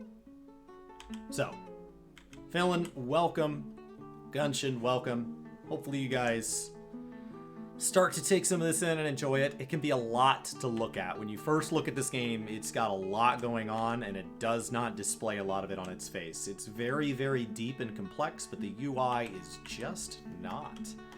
Let me go ahead and make sure this is all being smoothed.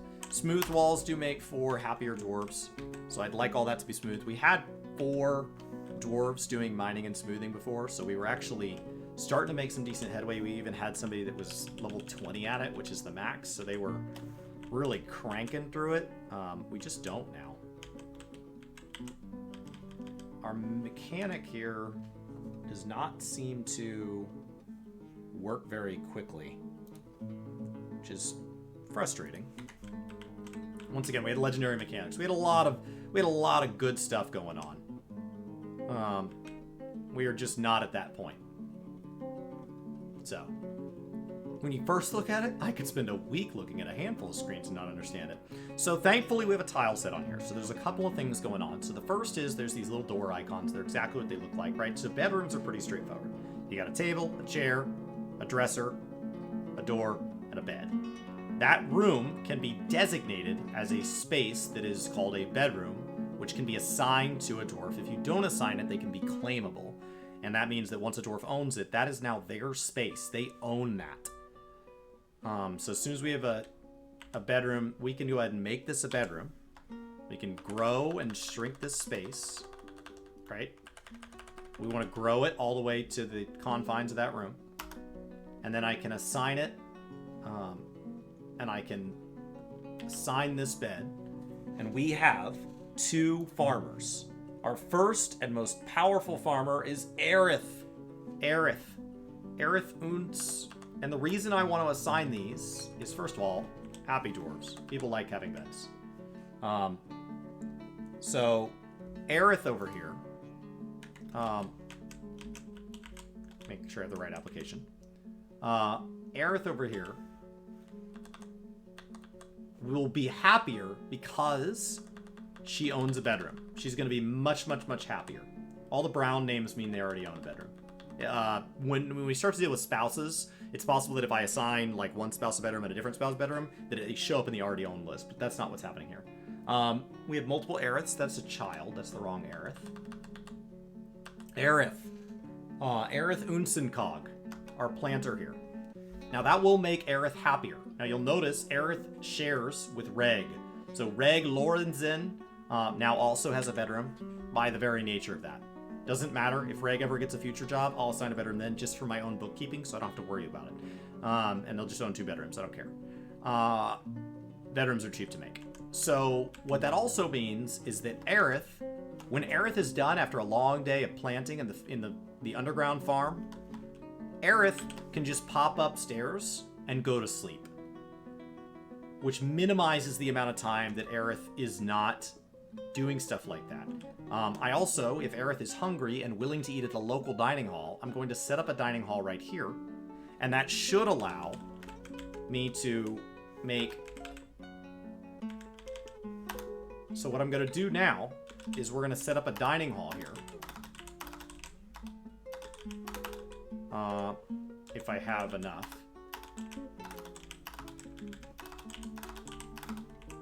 Okay, so I ran out of tables.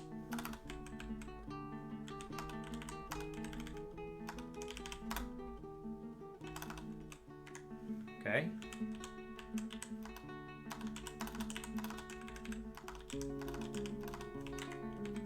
And then that will allow us to make a dining hall. And ideally what that means is that if Aerith chooses to, the dwarves do a little bit whatever they want. It's a little bit like Sims, kind of. Is that Aerith could live her entire life within short walking distance of this portion of my fort, which means that she will be more productive. And that is in my best interest, as the kind of god of this fort assigning everything. A little bit like Black and White, if you ever played Black and White. And that allows us to start dealing with that way. I'm going to say make tables, because we ran out of tables. And so I'm doing the same thing over here. So what we have is we have the 3 mason residences. If we go down 1 floor, down those little stairs right there, the X's mean they're up and down. This is where the stone for the crafting of the tables comes from. This is where the tables go when they're done. This is their dining hall. If I go down 1 more floor, we have their 3 workshops. And so they end up with workshop, up a floor, the storage, which is where they eat and drink, as well as where they get rocks that they need for work and deposit the things they build at work. And then up 1 more floor is their residences. And so that allows for my 3 masons to be very, very effective in their everyday life. That's a level of organization that, like, you don't have to build with that, but I just find it's really helpful. What I'm now placing is these little ovals or coffins. So that makes that a little easier to... So I'm going to try to fill this whole room up with coffins. And then we're going to chill out on making coffins. We're going to trust that we don't lose much more than that in one go. All right. So that gets us to a pretty good spot. Ideally, we now have our brewer needs a house. So we need to place more stuff. So we need a bed first. I've been placing the bed on the far wall. And then I need a table and chair and a cabinet. A table and chair and a cabinet. So we'll do the cabinet first. The bed second. And then I don't have tables yet. So we're actually going to go back and undo that. Okay. And that'll let us assign the next bedroom. Bedrooms can be a room is centered on a piece of furniture. And so to build a bedroom, you interact with a bed. To build a dining room, you interact with a table. To build an office, you interact with a chair. And so different rooms are built just from a programming standpoint. They're kind of based around and anchored to a particular thing. So if you want to build a dining room with lots of tables in it, you pick one table, label the whole thing as dining room, and that dining room may contain many, many tables. So the goal with these... So I need these beds placed first before I can do that. We have migrants. Happy fall, ladies and gentlemen. We have just jumped from 25 to 31 migrants. We gained 6 adults and 1 additional child, unfortunately. I'm going to go in and turn off their labors first. We do have what I believe is a new brewer in town who also has doctor skills. That's intriguing. Also a second doctor in town. Very intriguing.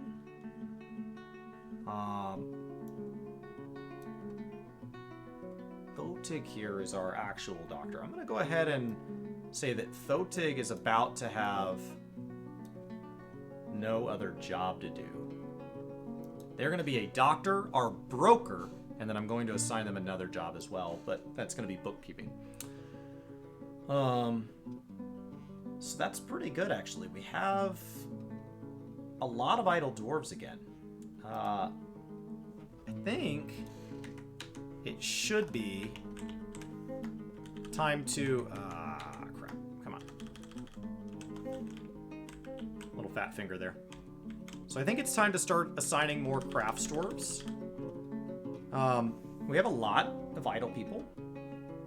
So I'm going to go ahead and assign 4, 5. We'll bring ourselves up to all 8 crafts dwarves. We'll just bring those online.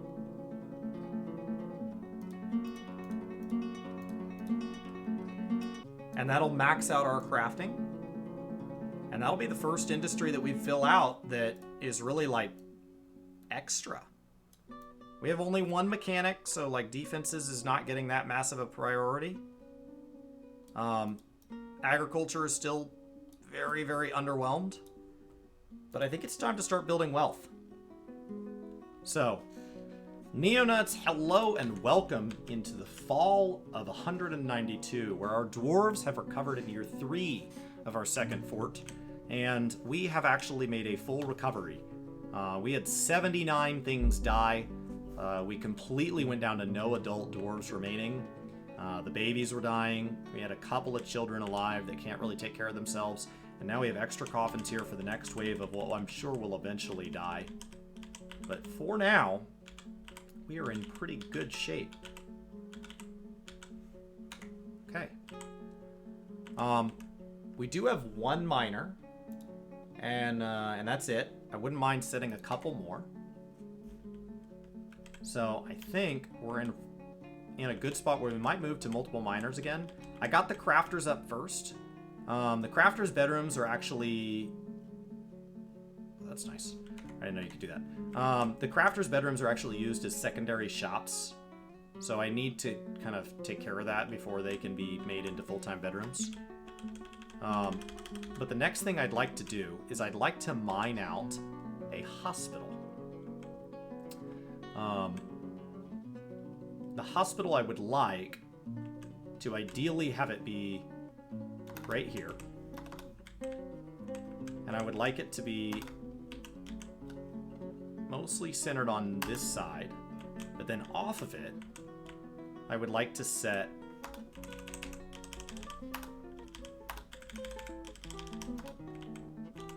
a bedroom suite with an office off of it, or the other way around, and then a storeroom right here. Okay, we're gonna tuck that in there. It's not urgent per se, but it's urgent enough that I'm actually going to say don't smooth anything on this floor, and yeah, let's just have our guy stop smoothing altogether. That's a pretty crap task. Mine that out. I wouldn't mind having a second miner. And if the miners go idle, we can always send more smoothing. There we go. Alright. Merchants are finally leaving soon. No big deal. Is the gate secure? No. We have our first gate, which can be locked. Our second gate here never seems to get built. I think we just have too many people that are here. Let me see who's idle. We're starting to just now have idlers. Our first idler is our brewer and our farmer. Interesting. Does that mean this got built? Does not. So we have people that believe that they are idle. I don't agree with their statement. I believe there's plenty to do in those categories, so let's start diagnosing why. Nice. All the doors on that floor are placed. We have a lot of hauling going on. We don't have any brew being stored here. So I would love to have some ale being stored here. Fafato, hello and welcome. We are looking for, ideally we would have additional brew things being stored here. And this is going to be where the alcohol the dwarves drink is. There just isn't any.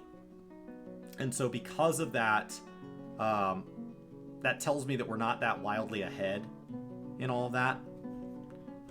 Our miner could actually be idle again by now, because I told him to mine that out, and they were actually a pretty competent miner.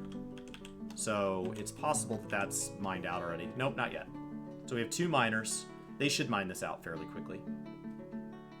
I'm actually going to tell them, this is the residence floor. I'd rather the residence floor be smoothed out first. We're going to move all these beds out of this hallway and into this room. The goal being to have a hospital that's not located in a hallway. Because what happens when it's located in a hallway is when dwarves die, which they often do in hospitals, if they are beyond saving, especially with some low-level doctoring, is what can happen is now every dwarf that comes in through here has to walk past dead dwarves. And I don't want to do that. I don't want to have them walking by that. So I'd like to have that be more of a set place, ideally. So we'll get this residential floor a little more situated. Right now, since we don't have individual beds for everybody, we still have this big dormitory, this big barrack-style room that everybody's sharing. So, and the children kind of hang out in there. So I'd like to have this room be something that people don't have to walk by dead people to get to. So, we will slowly deal with that. Alright. So as soon as this is mined out, we're going to go ahead and tell this whole floor to be smoothed. We have 2 idlers. As I look over at the other application that helps me manage this, called Dwarf Therapist, it's booted up on my other screen down here. Just over here. I'm managing this in my left screen. And as I do that, I look to see who's idle. And who's idle here, we have our doctor is idle. I don't care about that. And our brewer is idle. Your brewer goes idle when they run out of things to make. So they're back at it. Okay, good. If they run out of things to make long enough, they'll actually cancel that task and say it can't be done. And then you have to tell them, like, no, it can. Because, like, this stuff's all brewable material. So, this lays fallow this time of year. Because I don't have any cave wheat seeds. I think we might need to set up a new farmer soon. Yeah.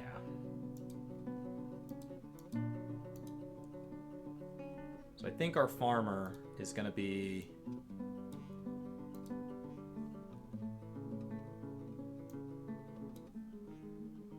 right there. So we're going to set up a third farmer. Because we're just not keeping up. I do need to see if we have another bedroom ability set up. We do, we do, we do. Okay, so we have another bedroom here. This is gonna be our second farmer. Our second farmer here, hopefully is not somebody that we've already given a room to. So we have given a room to the first farmer, if I can tab to it, which goes to Aerith. The next one here is gonna go to our second farmer, who ideally does not have a room, but if they do, the rules are the rules. And it will go to Etsum. Etsum Eturast. So we have a couple of Etsums. Eturast, right there, the planter. Good. And then we're gonna have another bedroom. People are gladly eating at these random tables in these rooms that are not yet built as bedrooms. And this is our brand new one, Meancott Bohmrecht.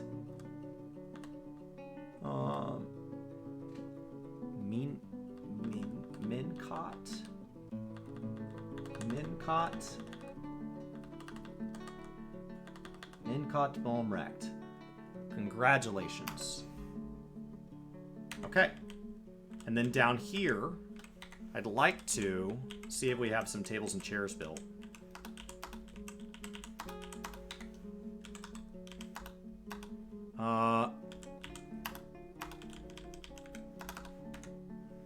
We do,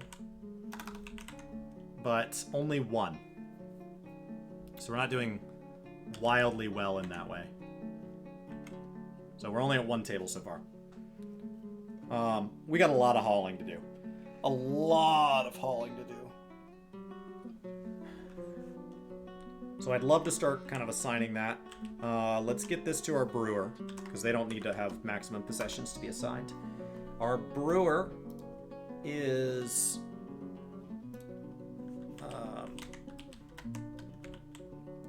right here. And our brewer is Solon Ages. Right here. Also our mayor. Very good. Interesting. So if they're happy, I'm happy. How is our trapper is so slow. Or our mechanic is so slow. They're resetting traps, but it is just taking them ages. We might need to set up some more mechanics soon, because this is getting ridiculous. We have one hauler that believes they don't have anything to do. That can't be real. Let me refresh again. All right.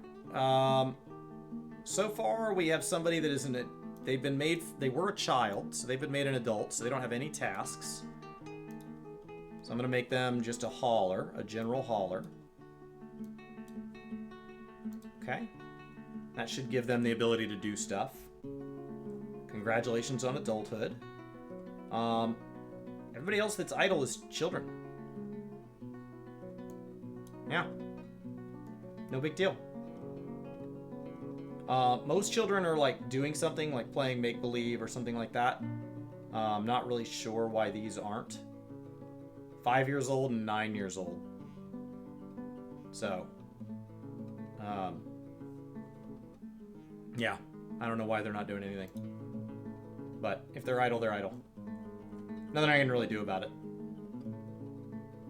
Cool, everybody's working. No idlers. Got some more puppy shenanigans. Nice. So that looks pretty good. Honestly, guys, year 3 has just been a year of becoming stable. I can't really complain that much.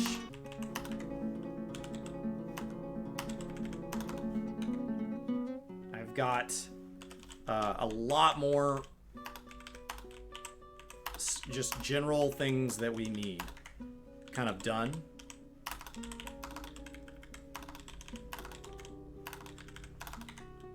Get some just doors placed. Just really basic stuff here. Doors help, like, when something bad happens, like somebody dies inside a dwarf, doors stop miasma. So, doors also give you control, because much like dwarves, or much like in, like, The Sims, you can actually restrict movement through doors. So it gives us a ton of control as the player, because dwarves don't have the ability to lock and unlock doors. That's something managed by the player. So I find doors wildly helpful. Not all beasts can even destroy doors. There we go.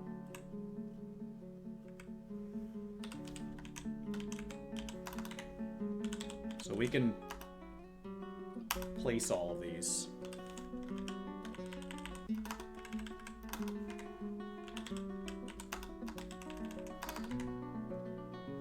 And ideally what is happening is we're clearing out our furniture stockpile. Alright, so that gets that done. Now, let me come see if I have another table built. I do. And then it looked like I had more than one table built, so we can go ahead and at least finish that. And then I still have 2 more tables built. Cool. So we're getting there. We've got three planters. We've got 3 planter rooms assigned. Our brewer has a bedroom. The next thing to work on would be getting up to 4 mechanics, I think, and getting the mechanics bedrooms assigned. So we can go ahead and assign the bedrooms to be placed in those. And so with the beds placed in those, and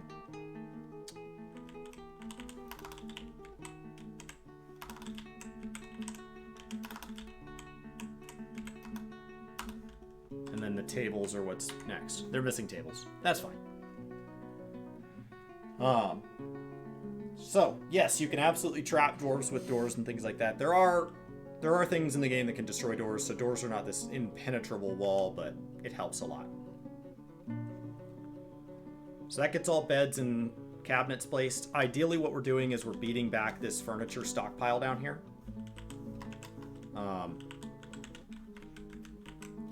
Because we don't want that getting jammed.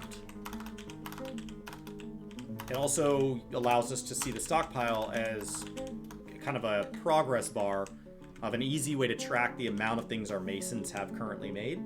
And so I can tell you what we have too much of or too little of. Right now I can't, because these might be, like those coffins are all assigned and they're still located in here. But if we keep up on tasks, that gets a lot easier. So we are in floor 8, we are in month 8, August. And hopefully we're cleaning out some of this stockpile. We have, which one is this? Cloth. So we have 4 bins of cloth and only 2 bins of leather. That's a good note for next time that we're trading. Honestly, it doesn't really matter. Like, as long as we have some of each. We've got some leather here and then leather here. Nope, that one's empty. So that's why we needed that. So we've got some leather here, just a little bit, not much. A legendary craft, a mood, can take multiple of leather, so I believe. I don't know the total ingredients, but it's good to have that kind of done. Let's jump up here. Okay, look at all those doors that got placed. Way to go, guys. Somebody's idle. Who is idle? Who thinks that's okay? We are at a point where it is just our doctor. Doctor's idle. The doctor is our bookkeeper. What we can do to start getting them not idle is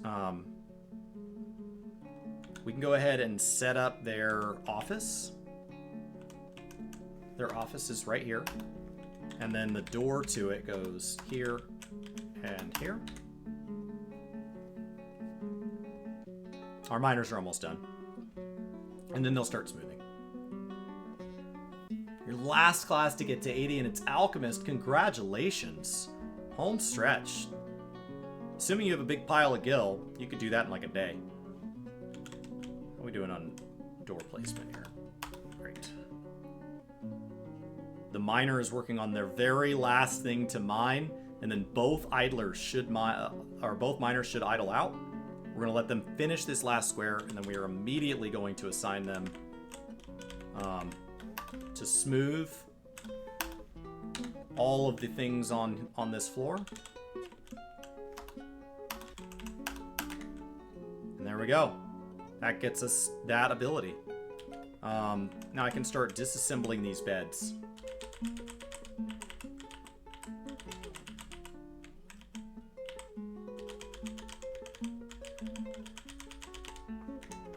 And then I can actually remove that zone, and then I can place a zone here as our hospital. And then we can start building beds.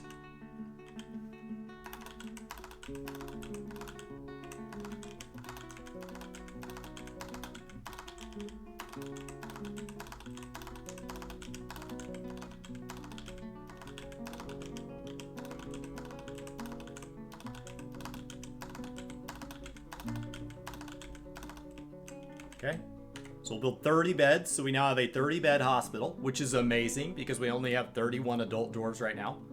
So it is hard to see a scenario where we have 30 injured and we're not dead. So that should help. So we'll place all those beds down. The chair is now placed. So this chair is important because what this chair is here is this is our broker's chair. So we're going to assign this to our broker. And the reason that's important is Thoddle, our broker here, is... Do not sit at that chair. Assign.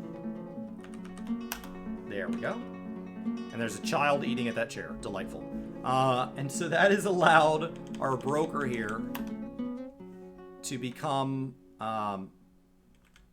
we should be able to start worrying about our... We should be able to start worrying about our... Where do I check this? Status? So ideally what we can now do is we can start having our bookkeeper also be our broker. So bookkeeper here. That's it. Thoddle, thoddle, thoddle, thoddle, thoddle. Great. And so now they require a meager office. They have a meager office. Right? So that should allow them to start looking through all that. Trying to remember exactly how to set their... there should be a way to check our accuracy. I did it the other day. Nobles and administrators, yes.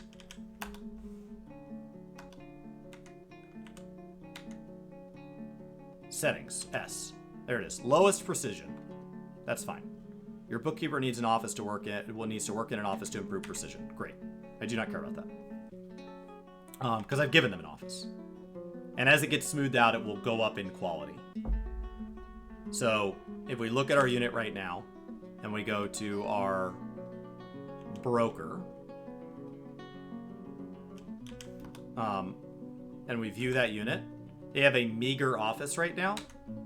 That will go up in quality. There's score thresholds. And so the size of a room, like a blank stone tile is worth like 1. And so if a room gets really big, it can be worth more just because it's really large. But as you smooth it, like everything starts multiplying and there's different qualities of like materials and stuff. So I can give them like a table to sit at. I can make their desk like 3 wide, right? So they can have this big epically wide desk. And that will add to the quality of this. I could give them a file cabinet. I mean, they can put whatever they want in it, but like fluff-wise, right? I can give them a file cabinet, maybe a pair of file cabinets. Maybe they get 4 file cabinets. Now, that will just keep clothes or whatever they want in there. I can also give them a bedroom. And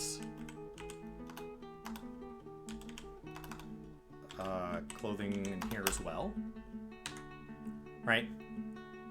And we can go assign that bedroom to them, and they're going to become this really happy dwarf because they're going to have all of this possessions. So by assigning them rooms and stuff, that really helps kind of drive up that general happiness. All right, we're going to build this whole row needs to all be marked for burial, and then this row has a bunch for burial. And then I'm not going to mark the front 2 rows. Nice. So that should be good. We have no idle dwarves. We have made it into the fall. We got 3 rounds of immigrants this year, which is just, our migrants have been, that's been wonderful. Absolutely wonderful. Gotten a series of texts from people that are related. Okay. There we go. They're related to each other in my life, but they don't necessarily talk to each other a lot, so 2 texts from them just made me check that real quick. Make sure there's not something going on in my life, but it's not. It's just purely coincidence. As I look at idle people, our dwarf here, the only idle dwarf we have is our bookkeeper. I'm not sure why they believe they're idle. I'm going to tell them to go ahead and dial up to highest precision, because they should be operating out of this.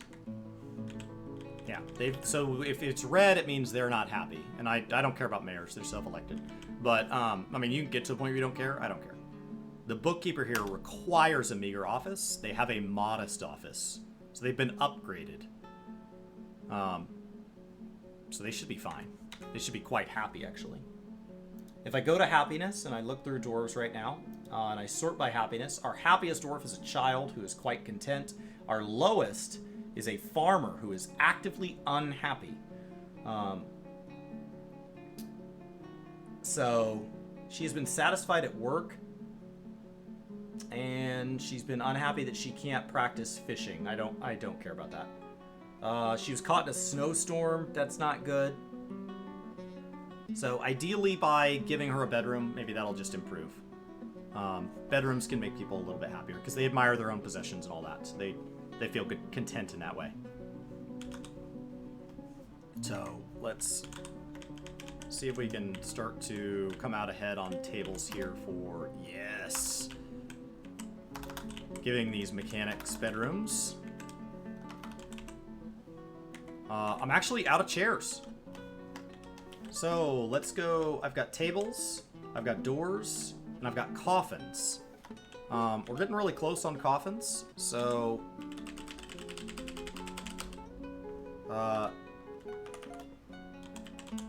let's move that to making chairs actually, let's move that to making tables long term. And then we'll move you to being chairs right away. Because we're actually doing okay on tables for a little bit. So we'll stall that out. Perfect. That'll get us that right away. Doors would be nice. Like, let's get this mining suite up here set aside for doors. Good. And we now have doors everywhere that I think we need them on this floor. Doors up on this floor is done. We are missing doors here. So let's go ahead and grab, like, let's do all the doors on this column, I guess. Oh, so close. All right. Just trying to keep things all placed. Farmers should be happy. Brewers should be happy. We are still getting caught in snowstorms pretty regularly. Oh, our mechanic might actually be idle soon, which would be exciting.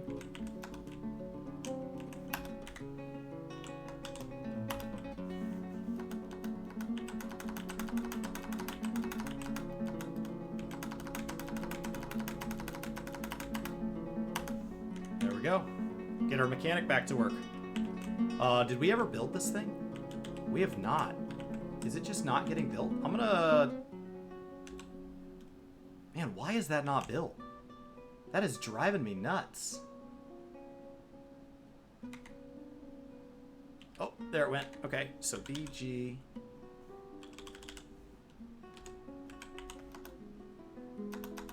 Okay, let's see if we can build that again, because that's been ridiculous. I've been trying to build that for almost a year now, and it would be really nice to have that bridge built. What those drawbridges... oh, wait. I did that wrong. I need to BG... retracts up. That would have been really dumb. So what those do is those allow the floor to kind of turn up into a wall, and so that allows us to kind of seal ourselves in. If that becomes a goal. It's kind of a last-ditch effort. It's not wildly helpful. I'd like to set one up in here as well. We're just not there yet. So there is a point where we get to there, but we're not there yet. What we'll most likely do is wall these two in and build a little airlock right here. And the advantage of that being is that I can seal my fort off from the trade depot, which lets us open up these and let the traders in. And then seal them in, trade with them, because we can open them to the fort, let all my dwarves evacuate back into the fort after unloading, lock it back up, and let the traders out.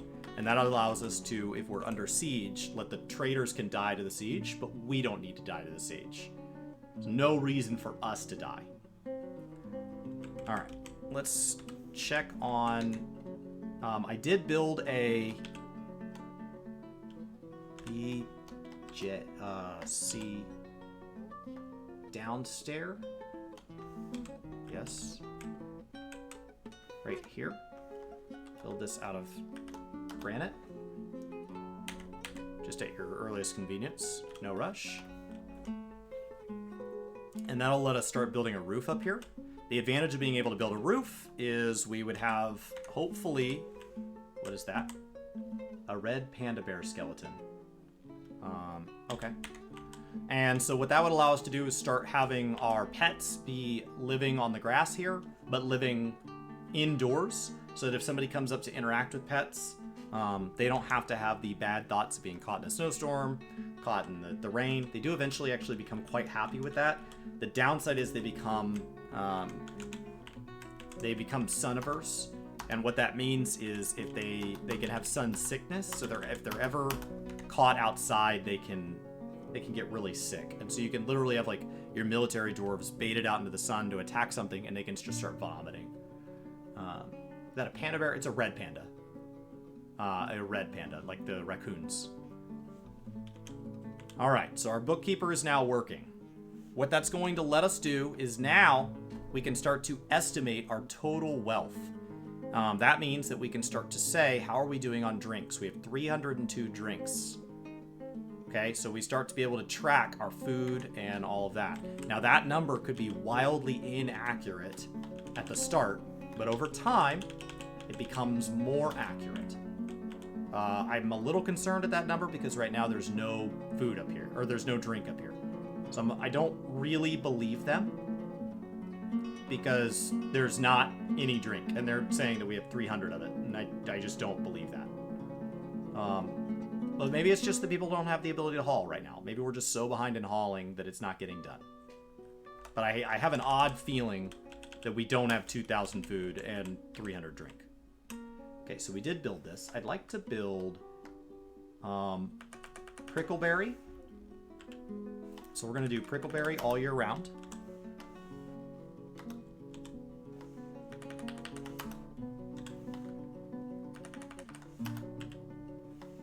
Prickleberry, prickleberry, prickleberry, prickleberry. Okay? So we now have strawberries and prickleberries being planted. Which should give us... Why is it red that it's falling? It says it's snowstorm, but the fact that it's twinkling red is alarming. Is it just really red? Oh, the leaves are falling. Apricot leaves. There we go. That's what it is. The leaves are falling. Okay. That's kind of pretty when you think about it that way. I was a little concerned it was something else. You need a replacement for your graphics card. Replacement because NVIDIA went cheap on packaging. I'm so sorry. Oh, that makes a bad day worse. All right. I mean, well, it could have been a good day, but you already needed the replacement. So, how are we doing on total happiness? Our least happy dwarf is still quite unhappy. She's under a great deal of stress. She's felt satisfied on improving at something, shaken after forced to endure the decay of a child. Oh. Alright. Euphoric due to inebriation. That's getting better. And within the last season, she's felt content sleeping in a very good bedroom. Alright. So,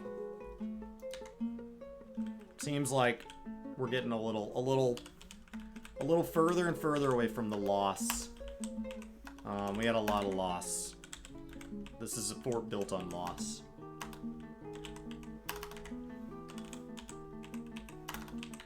And we'll place 2 more doors. Lot of loss. I would love to be far from it, but it's going to take some time to work those out of our system. Let's go ahead and assign this bedroom to our broker, who is right here. Good. And how are we doing on chairs? Do we have some chairs now? We do. We have 4 chairs.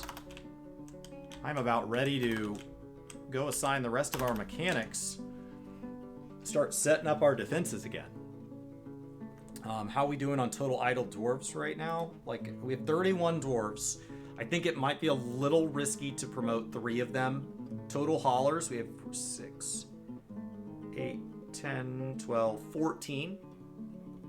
So with only 14 idle dwarves, I think it's a little selfish to grab 3 so far, but we're getting ever closer to being able to do that.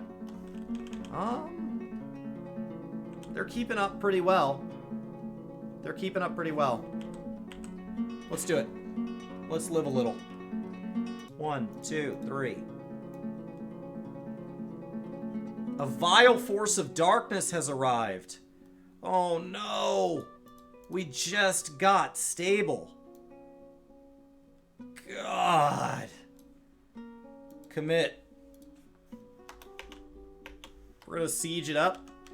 And we're gonna come down. Do we have... Where are they? Are they on this floor? Up a floor?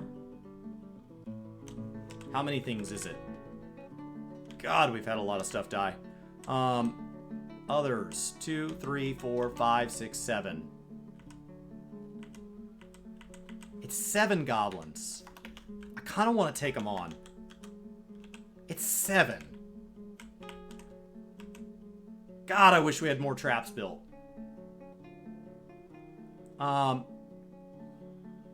It's only 7. I think we gotta just live a little. I mean, we're stable-ish. Yeah, let's do it. Let's not let them restrict our stuff here. Where are they? They're gonna take some time to come down. They're gonna attack any animals they come across along the way. We could do a little more terraforming long term to make it to where, like, when things come onto the map, they have to come in the way we want them to. I believe in us. This is why none of you will spend your points on letting me name a dwarf after you. Because, it's too risky. It's too risky. Because you know, these forts don't last very long. They last a couple of streams. Alright. Saying live a little is exactly how people end up not living. It's gonna be fine. You guys think I should seal it up?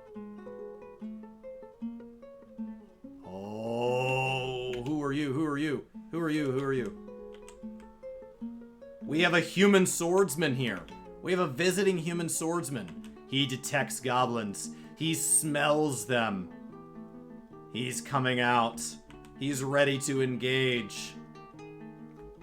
Watch him as he menacingly steps forward through our defensive area. Our little zone of the things.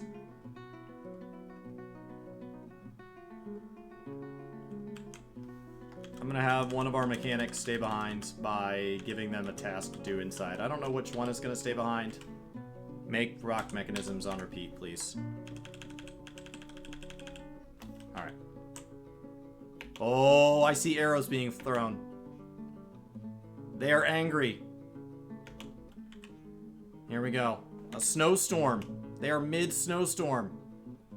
The human charges out. Here we go. The human swordsman is fighting. The goblin spearman strikes the human swordsman, but the shot is blocked with their bronze shield. Epic. It's game on. Oh no. Oh, something fell to the ground there. Uh-oh. Uh-oh. Oh man. They have dropped their shield. And they have lost some teeth. Okay. Oh, man. Their cloak broke. Their cloak has been ripped to shreds. They've lost their shield. They've fallen over. They've been kicked repeatedly. But that's okay, because they're wearing mail armor and iron boots. Kill at least one of these goblins. A goblin falls. Okay, we've lost some goblins. Are the goblins gonna run? They're attacking a bird. I'm not really sure why. Animals are kind of freaking out.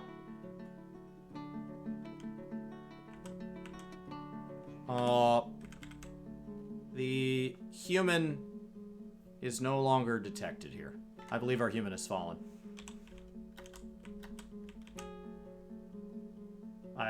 Yeah. Our human champion has fallen.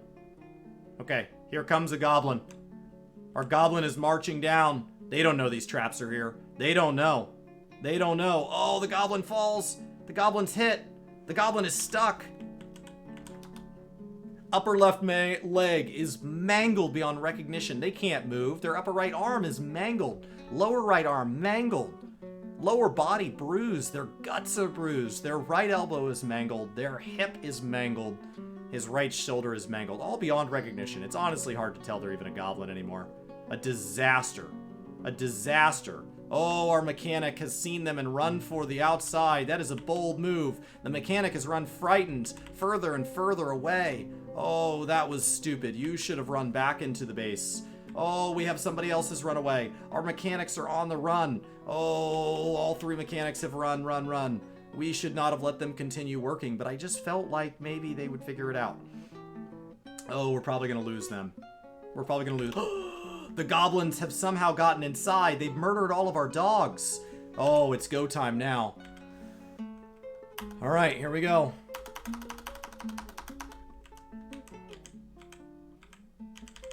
You guys know what time it is. It's everybody joins the military time. We've kept our lovely squads from before.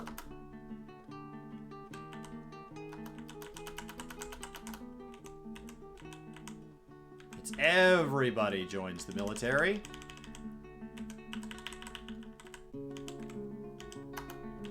I've accidentally gone a little too quick here. Make sure everybody's recruited.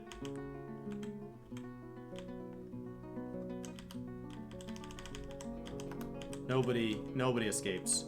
Okay. Here we go.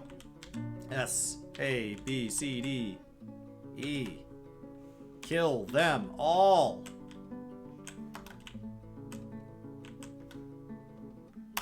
Go time. We will break this siege. We will break this siege.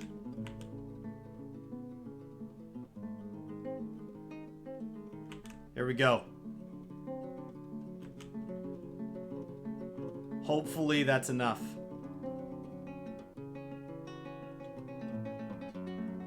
Our goblins will hopefully die here. 2, 3, 4, 5, 6, 7. Oh, somehow there's more of them now. 6, 7, 8, 9. We had 7. Now we have 9. This might have been a mistake if they're going to just keep going up in number. Yeah, they murdered all the puppies first. Stray puppy found dead. Stray puppy found... Look at all these puppies. Look at all these. Hens are dead. Camels dead. They're, yeah, that's not good. That's not good. Alright. How are we doing? We have 31 dwarves. We've lost 1. We are down to just 30.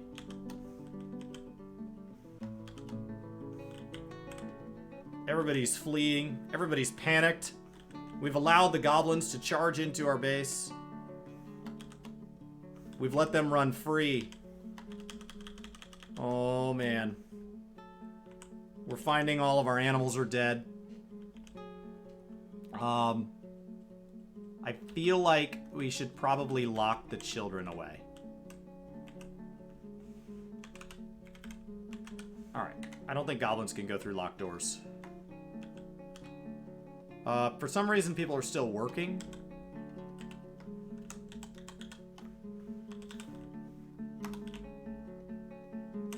Kill that goblin.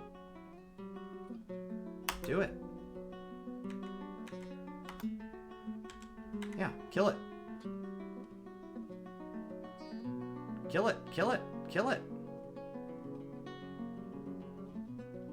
Okay. That one's dead. Let's go back and... Good. Let's do...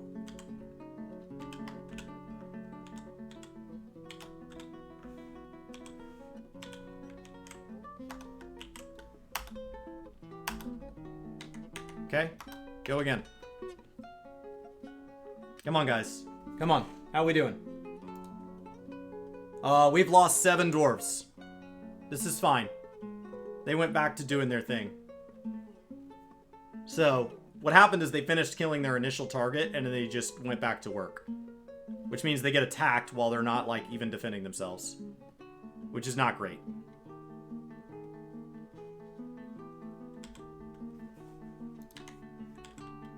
Good. We're killing goblins. Kill them. Kill them. Oh no, we're losing people. We're losing people. Oh,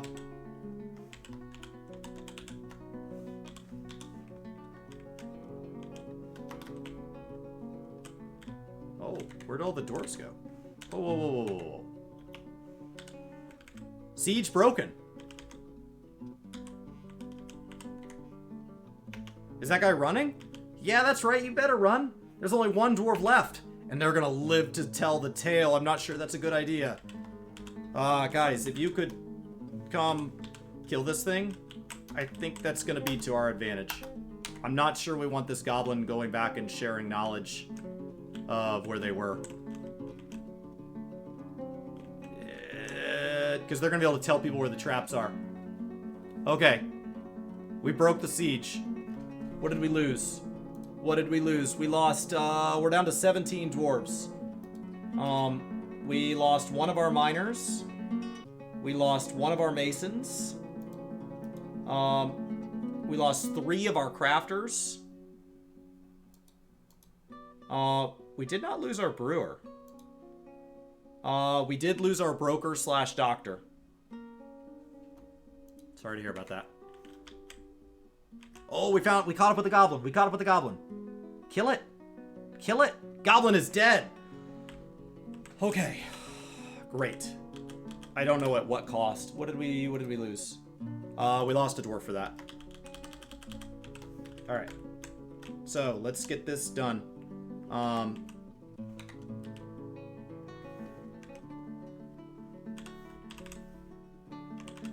Doors open. We need to have our new diagnostician here. We had somebody who already had some of these skills that did live. They are no longer going to be a hauler. Congratulations. Zasset.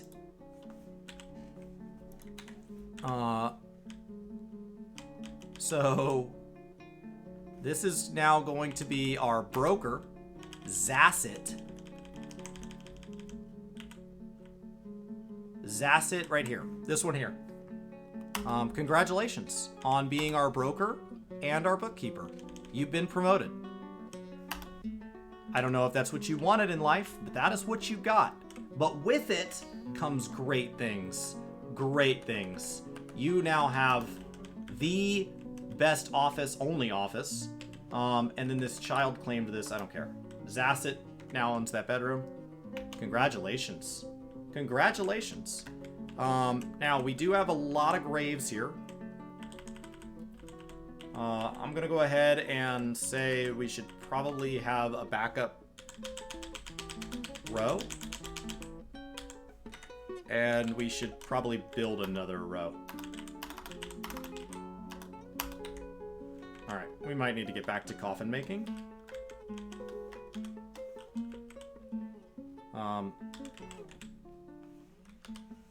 Yeah.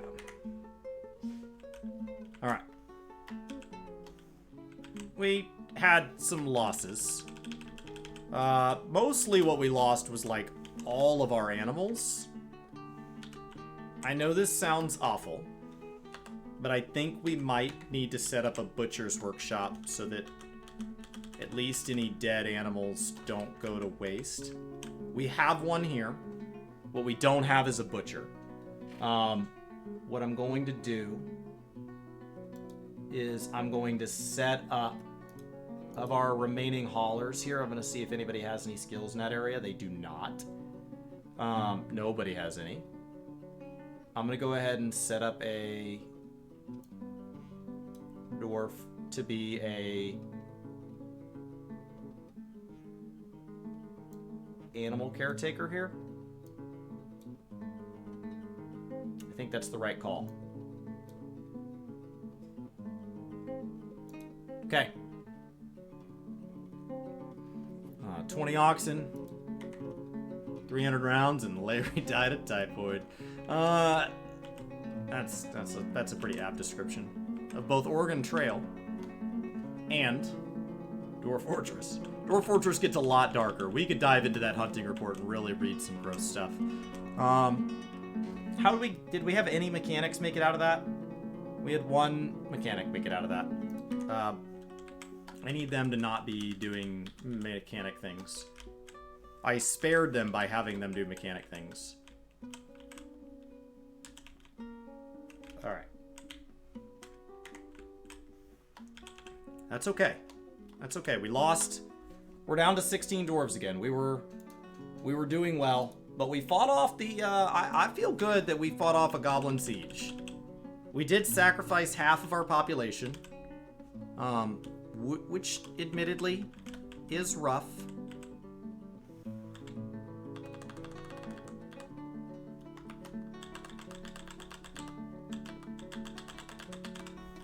But it got done. I want this stuff. All right. I think that's good. So I think it's good. So what we are now looking at, everything that is an initial, like these little these small D's here, those are all D for dog. There's a puppy sprite in the game. There's not a dead puppy sprite in the game. So they are red because they are blood.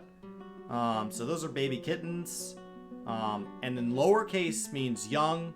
Uppercase means adult, I believe. So, like, I believe the Y here is a full yak. But also, like, this capital C here, I believe is a dead camel. So, that's rough. So we lost a lot of animals. Hopefully we're going to get a little bit of meat out of that. We have no idle dwarves. Ideally, we get a big migrant wave here. But it is unlikely.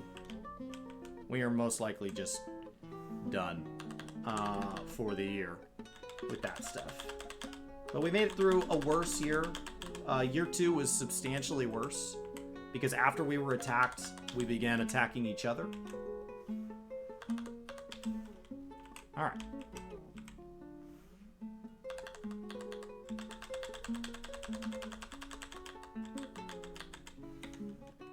Let's get all that stuff inside. Now, these lines here, these are usually weapons. They're steel bolts. So what we're gonna do here is we're now going to stop all, siege animal, this ammo from being stored here. And use this as an opportunity to start cleaning up our stockpiles. I don't want to put additional ammo in there. I do, however, want this to be enabled.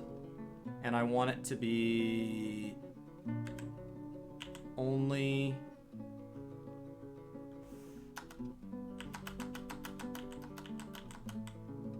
ammo, I think.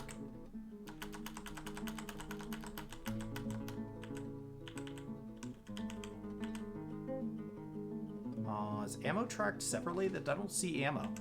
It is tracked separately. Disable, enable. So I grabbed the wrong thing out of this. I don't care. I don't want it. Let's still leave it off. But I'm now going to turn off ammo. I grabbed the wrong thing. That's siege ammo. That's different. That's like big ballista stuff. Okay. Good. Nailed it. So, now what we're doing is we're cleaning out. These are the initial stockpiles that I just let store anything. I don't want that. I want this to start being cleaned up. It's ridiculous that I have, like, when things come in to attack me, they walk over all of my valuable stuff, you know? That's ridiculous. That's a huge problem. Okay. What's going on, random?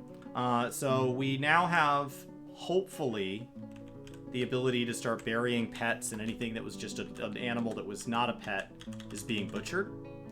Right here. That's going to butcher an animal, ideally. And then tan a hide on, yeah, that should be set to auto butcher, auto tan. So ideally the butcher and the tanner keeps themselves pretty busy for a while. Not to mention we have a number of people that will be burying bodies. So hopefully our doctor is also doing a decent job of taking care of people. They're a bookkeeper right now, which means I'm running the risk of them like wanting to calculate some stuff instead of taking care of people, but that's just a hazard of early bookkeeping. And the advantage being that long-term I can actually see drinks is still at $2.95. I don't think that's actually accurate. I don't believe that to actually be true. So that number has come down. I don't think it's come down because of consumption.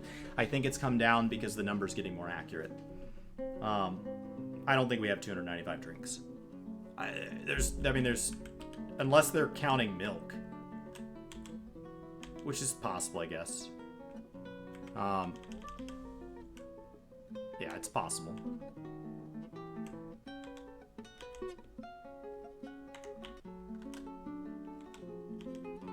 So that's only drinks. That's the only place I can store drinks. And there is nothing in there.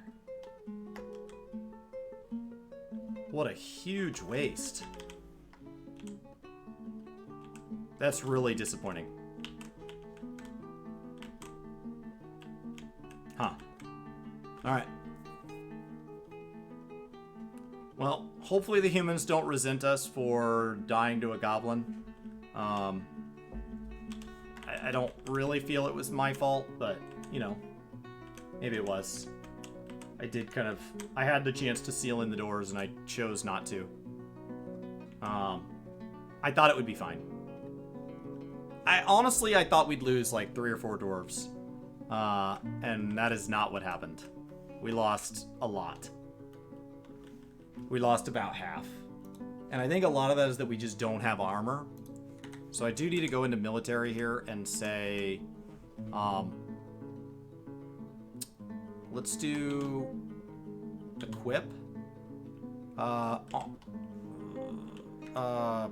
Military, equip, armor. Just armor. I don't really care what they wear.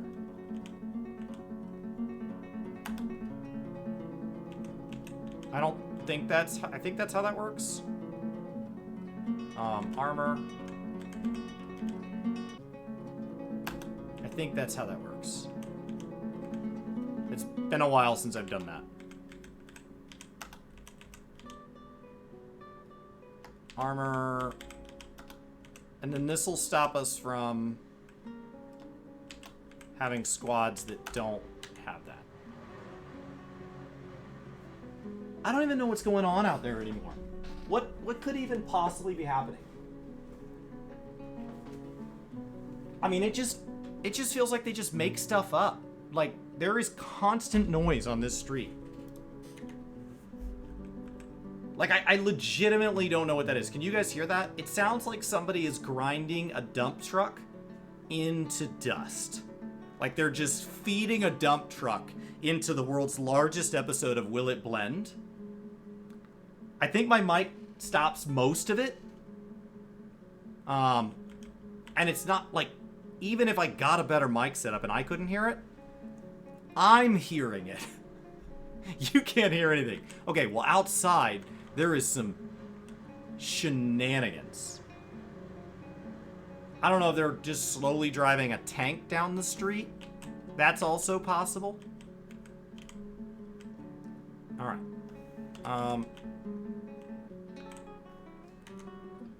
Ridiculous. So we've got everybody walking around, hopefully in some level of armor. The benefit of dwarves dying so much is at this point we've gone through like 100 dwarves, so if anybody came with armor, that armor is now in the possession. So total items that can be owned is like 100 dwarves, and you have 16 that are claiming ownership. So anything they really feel like they want, they should have. Other than food, we are not doing well with that. Our brewer is brewing, but we're not keeping excess around.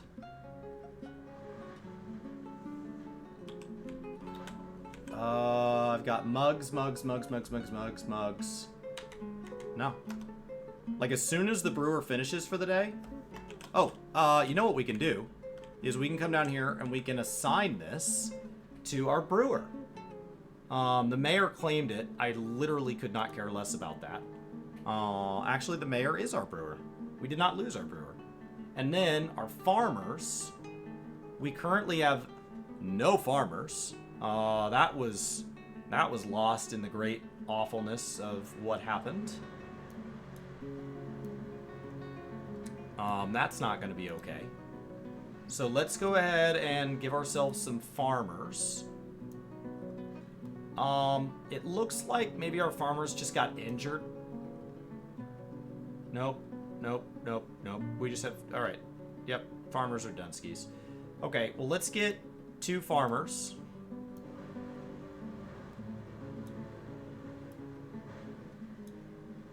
Okay. And they have the following jobs.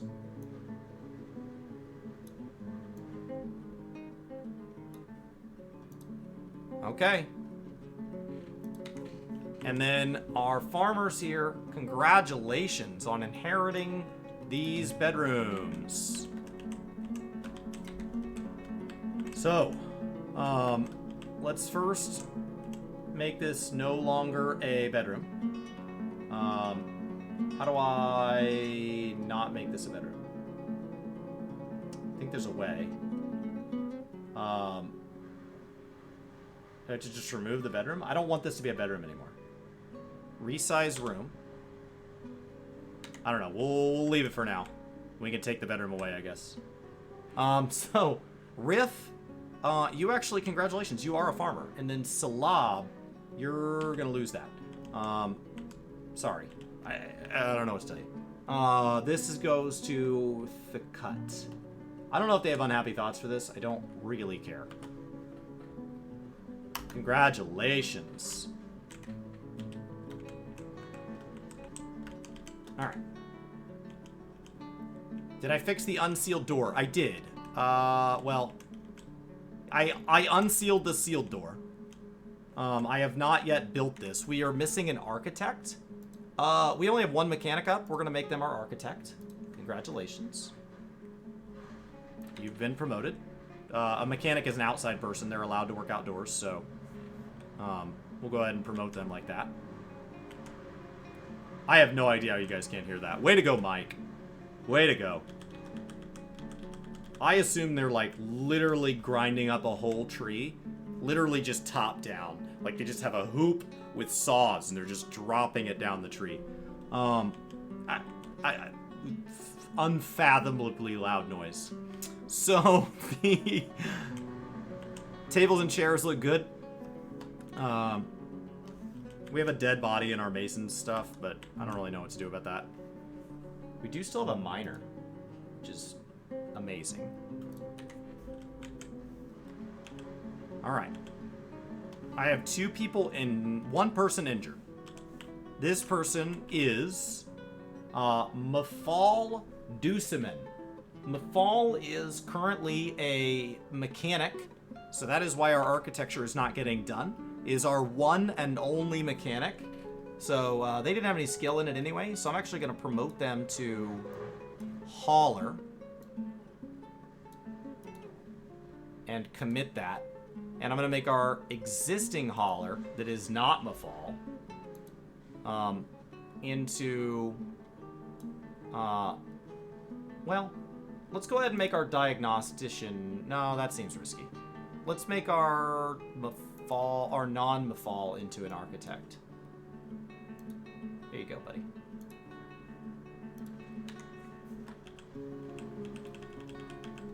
You're probably going to get promoted to being a mechanic later, but right now you're literally the only person qualified to bury people, so we're going to let you continue. You're just going to do that one task. I don't need you getting lost in stuff. We are wildly overinvested in some industries, but we're just going to keep it going. Yeah. So. Because it helps me remember who is what. Yeah, everything else is good. I might need to... Oh, I don't know. Is everybody buried? Did we lose so many people we lost? Okay, we have open coffins. Good. Everybody's buried. Everybody that can be buried is buried. So, I think we're good. Does the game just have looping acoustic guitar? It does. It does. I believe it's actually played by one of them. And a lot of, like, there was ways to turn other sounds on, but that's all third party. So, yep. It's a looping acoustic track. So that they have the rights. I believe it's performed by one of the brothers.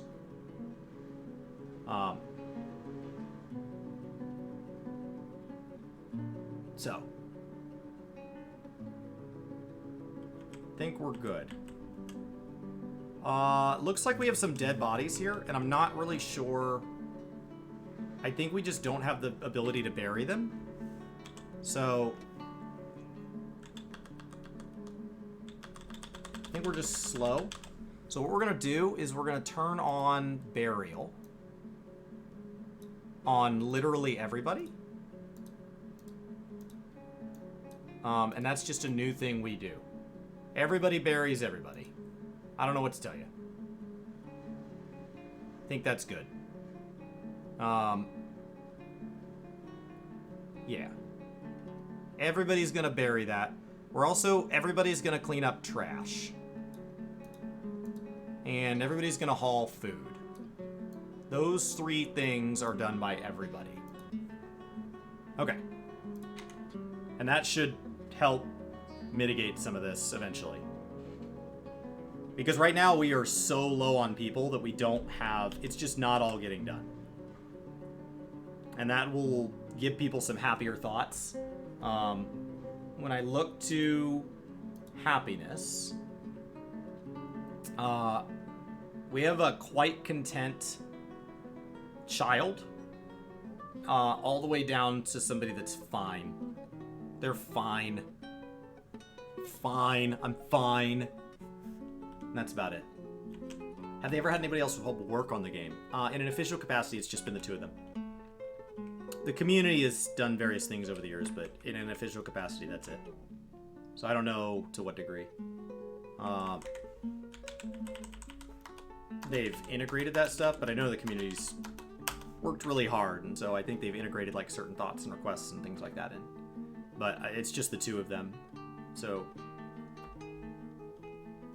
anything else has been, you know, like the community runs the wiki and the community does. So there's a lot going on. There's a lot of third-party tools and support that, you know, I assume a lot of that code's available to them if they ever want to integrate any of it.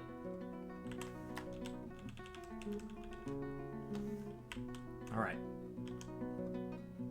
We are not doing well, guys. We're not doing well. But we're not doing poorly. We are slowly making do. We have a population of 35, I guess. I don't know how to get the appraisal skill. So my broker does not have the appraisal skill. Can they gain the appraisal skill? I don't know. They are a bookkeeper.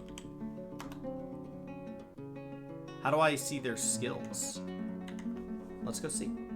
So if I go to other skills, appraisal. Appraiser. I don't have anybody with the appraiser skill. Related skills, appraiser and broker. Related roles. Okay, that's them.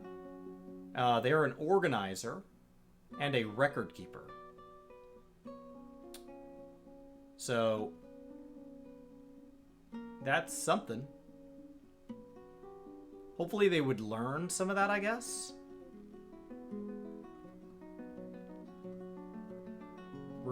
Related roles, appraiser and broker. So as I go to roles, as an appraiser and a broker. So as I tab over here, this is all stuff that, like, you could go in and try to figure this stuff out in the unit interface, but it's a mess. And so Dwarf Therapist makes this a lot easier. So this tells you kind of where everybody's at.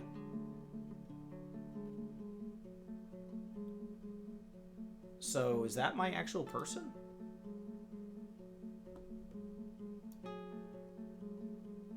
I don't think so. I think Zosit's my person. So I don't have anybody that has that. Other skills, yeah. They're an organizer and record keeper. Zosit down here has none of that.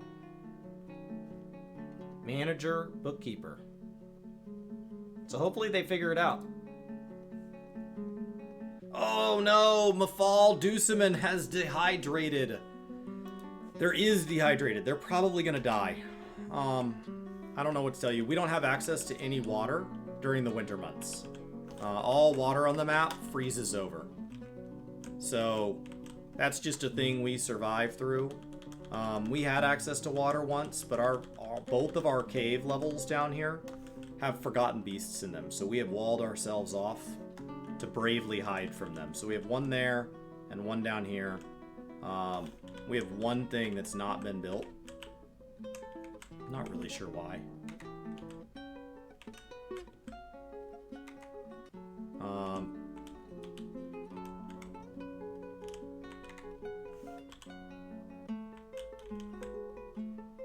East block floor.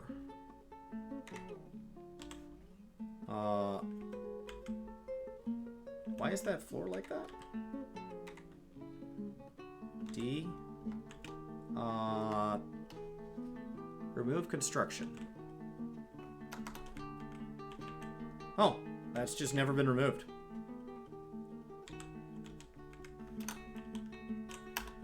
Yeah, that's supposed to be removed. Remove construction. Just never gets removed. That's been assigned for over a year. We've never had somebody so caught up on tasks that they feel like they can go down there and take apart a floor. So if there's ever a second Forgotten Beast in there that can fly, or if that one can fly and it figures it out, it'll come up from below and we'll die. And that'll be the end of it. There's no way we can take on a Forgotten Beast. I mean, 9 goblins wrecked us. So there just is no chance. Not great. Not great. There we go.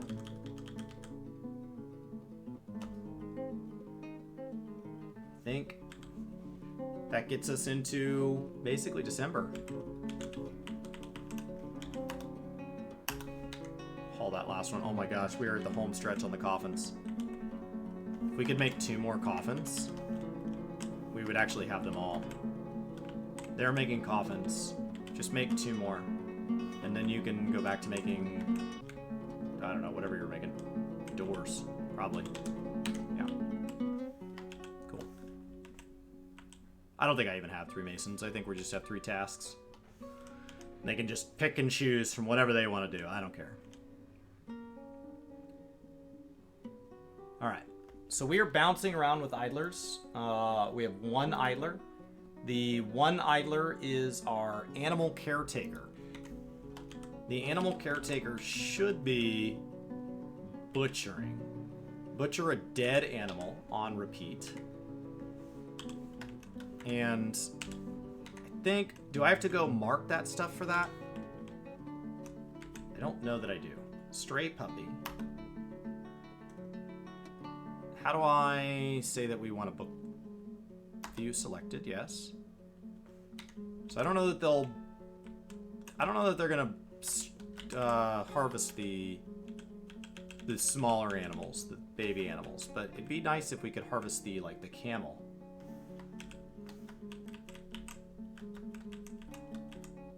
Stray 1-humped camel.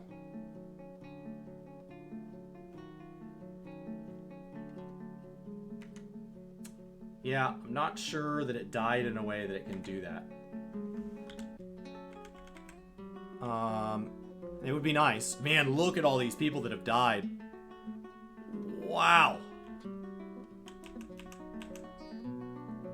Okay, and then here's all of our pets. This is what remains as pets. That used to be a lot longer.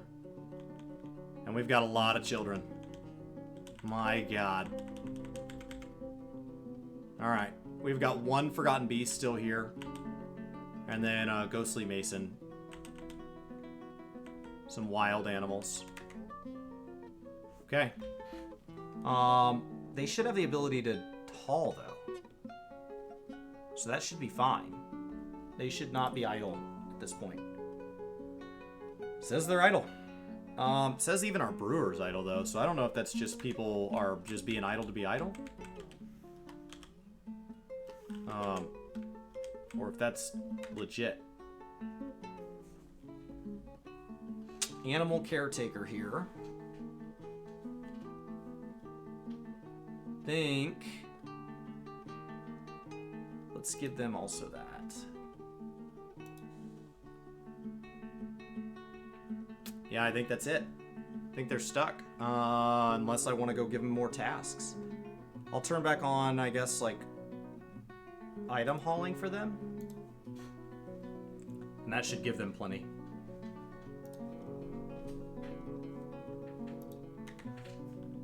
Some of it's also just that, we're just pending. I have a lot of people that kind of manage themselves right now. I could do stone hauling, I guess. If this guy doesn't think that they have a job, I could do stone hauling. That's a pretty endless task, because this room's supposed to be filled with stone, and it's not. So that should give them an endless task. Assuming we haven't finally somehow gone through all of our stone here. We have not. We have a whole floor of stone here. Ooh, look, our gems finally were making it up there. That's nice. It's nice to kind of get that organized. Okay.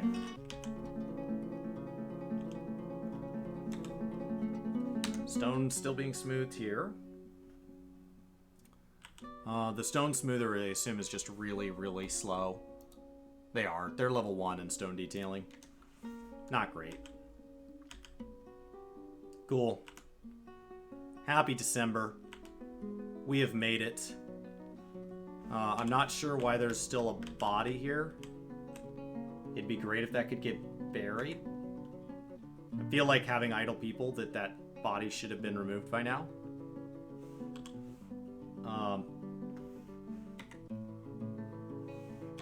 It just feels ridiculous that we would have a task associated with that it just isn't getting done. So I would think it belongs in one of these coffins. But it feels like, for the most part, we've gotten this clean. I don't see a bunch of bodies around here. There's a couple little spots like this that need to be dealt with.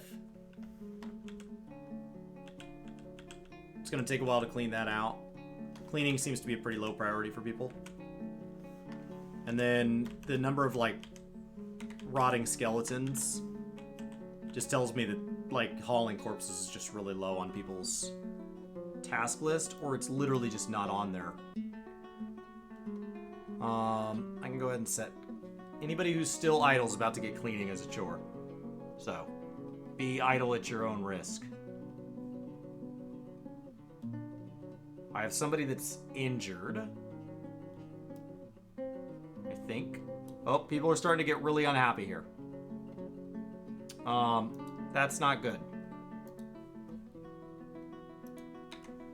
And our man in the hospital there did finally die of thirst. We did not make it into the spring months. They had to go several more months. So we now have a lot of unhappiness. As I open up the Dwarven Therapist here, we now have a very unhappy that has sunk into a depression. This is our animal caretaker, so they're probably pretty done for here. We have 2 people right behind them at a pretty high stress level, 13,000 as a stress level. Our happiest child's at negative 16,000. Most people are sitting around a stress level of like 7k to minus. No, most people are between like 0 and 6k stress. We have 2 people at double that. So they are pretty unhappy. One of them is our doctor, so that's not going to go well. The doctor should be fairly happy. If it weren't for the fact that I believe they've had to bury people. Yeah, they're placing somebody in a tomb right now. So she felt nothing after seeing a dead body. She's afraid after trauma, dejection. She saw a nice door though, but everything else doesn't like working around that. Slept in a good bedroom, so we've got a couple of little thoughts that should help mitigate, but only so much. Ultimately, they're just gonna struggle. Okay. Good. Good.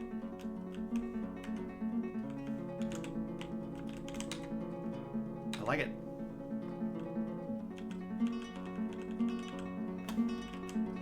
I think that's great. We've got open spots in this store pile, so that's a sign that we're no longer needing anything there. I would like to maybe come down and start to get more bins assigned. I don't know if those can be placed in bins. We'll find out. Okay.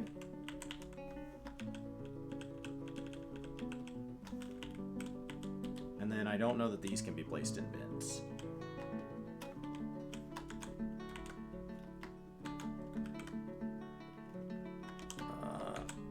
Alright. Start cleaning some of this up. We have no idlers, so we've made that. We are down to 15 dwarves and 19 children, so we're back in that position where the We're just not keeping up. It's not good. This is just a constant disaster. Man, this is rough. Year 3 has proven not to be favorable. I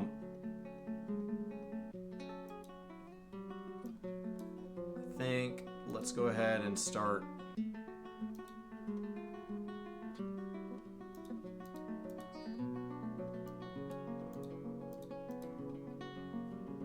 Commit that.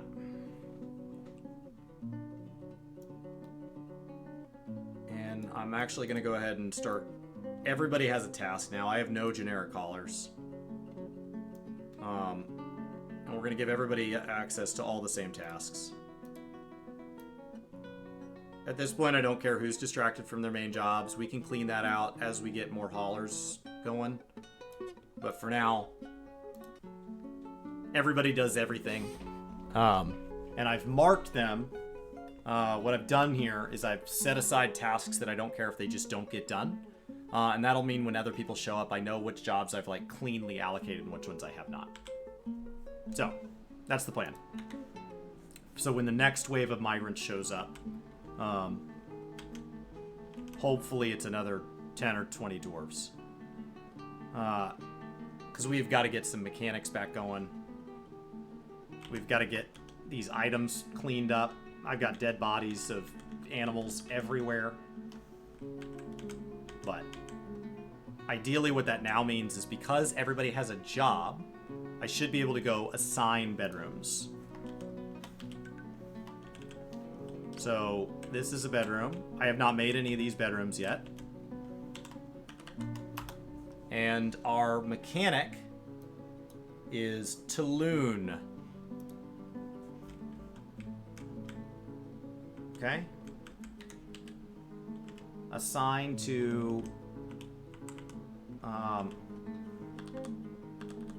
we're gonna see if we can get everybody bedrooms. And the reason that's important is that that's what's going to start help drive back some of this happiness.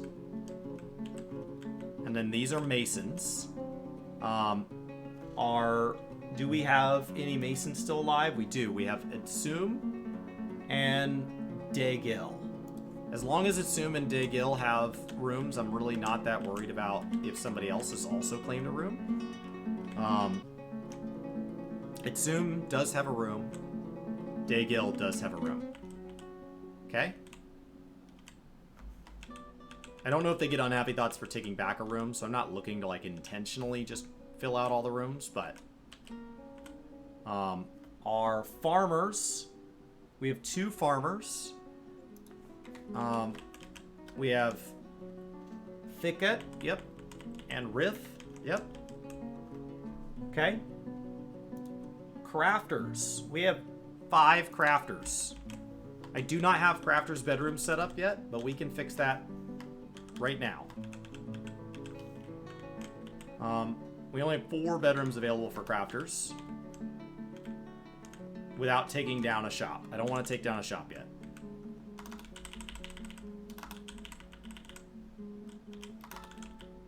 So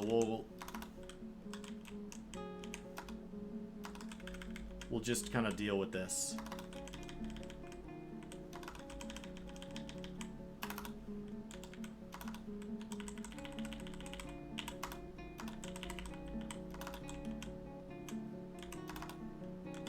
All right. Oh, and we're out of cabinets. How are we doing on, do we have anything extra? No, not really. Probably okay on doors for a little bit. So let's cancel that and say make me cabinets on repeat. They can become rooms without cabinets. That's fine. It would just be nice to put cabinets in them eventually. It just gives everybody a little bit nicer room. So the goal would be to go through and kind of clean this up. We've got to get to where like dwarves survive more than a year in a profession. Right now, every profession's the most deadly profession because nobody survives a year. Nobody whatsoever survives the year. We have, in the last year, we have gotten 30 new dwarves. We got rid of all dwarves that were available in year 1 and 2. They all died. And we have cut those 30 dwarves down to 15. So, the replacement rate on dwarves is unbelievably high. Snowlight Brian getting barred at 35. Congratulations. Let's jump up here. The animal has grown to become a stray blue peacock. Intriguing. And then I don't know if I have... so this should become a dining room, which I had not done. There we go. Let's go see if I can harvest.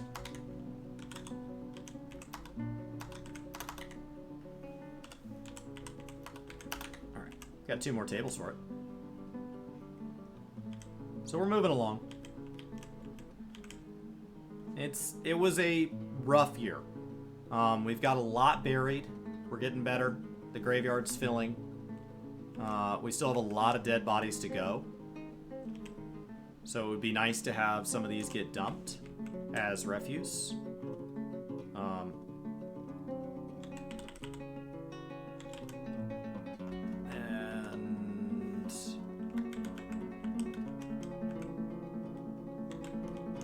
I don't really want these just sitting out here for people to come across.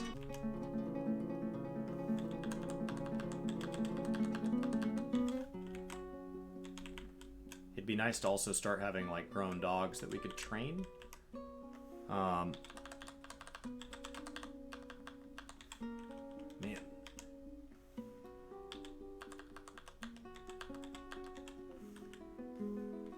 So what I'm now doing is I'm going in and our ammo is by default. Ammo is by default. It is labeled as forbidden to stop dwarves from trying to go pull ammos. You know, obviously you wouldn't want them. You wouldn't want them trying to harvest arrows out of like, you know, a military dwarf. Like go pull the ammo out of it. You don't want somebody like shooting an arrow and then going to try to retrieve that arrow from what they just shot. That's not good, right? I wish I could tell that to be buried, but I can't. So some things seem to get buried and some things don't. Because the ones that are named, that tells me that they're a pet.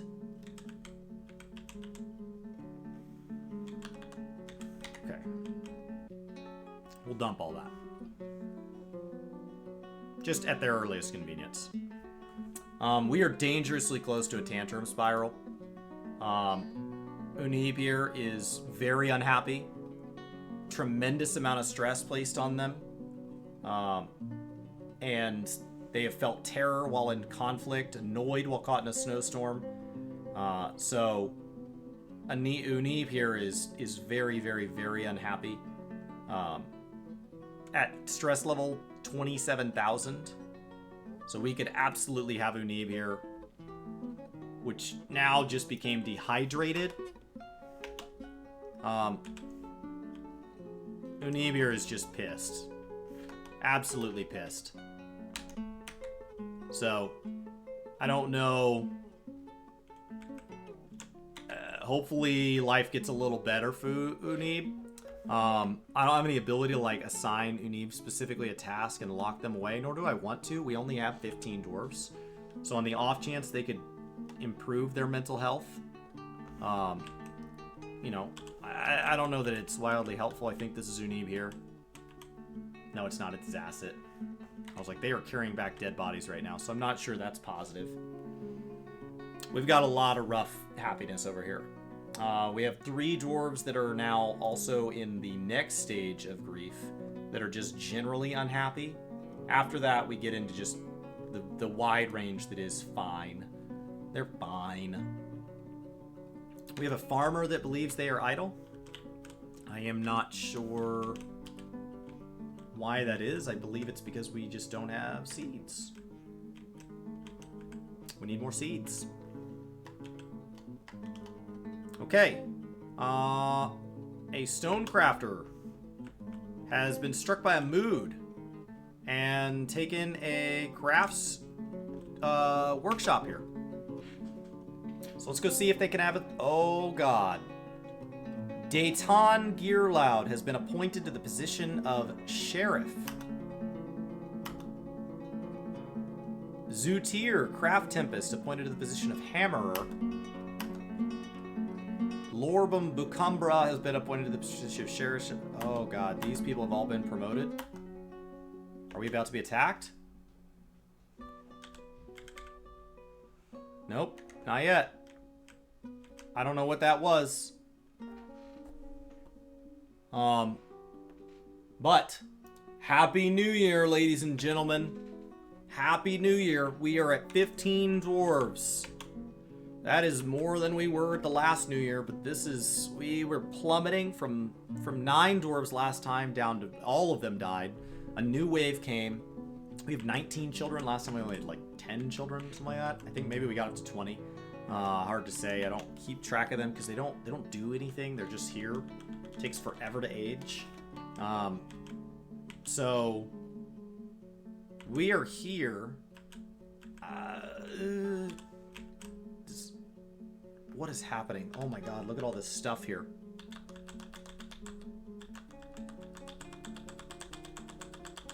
Look at all this stuff.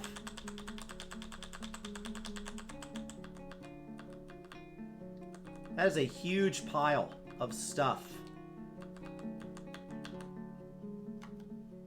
What are you?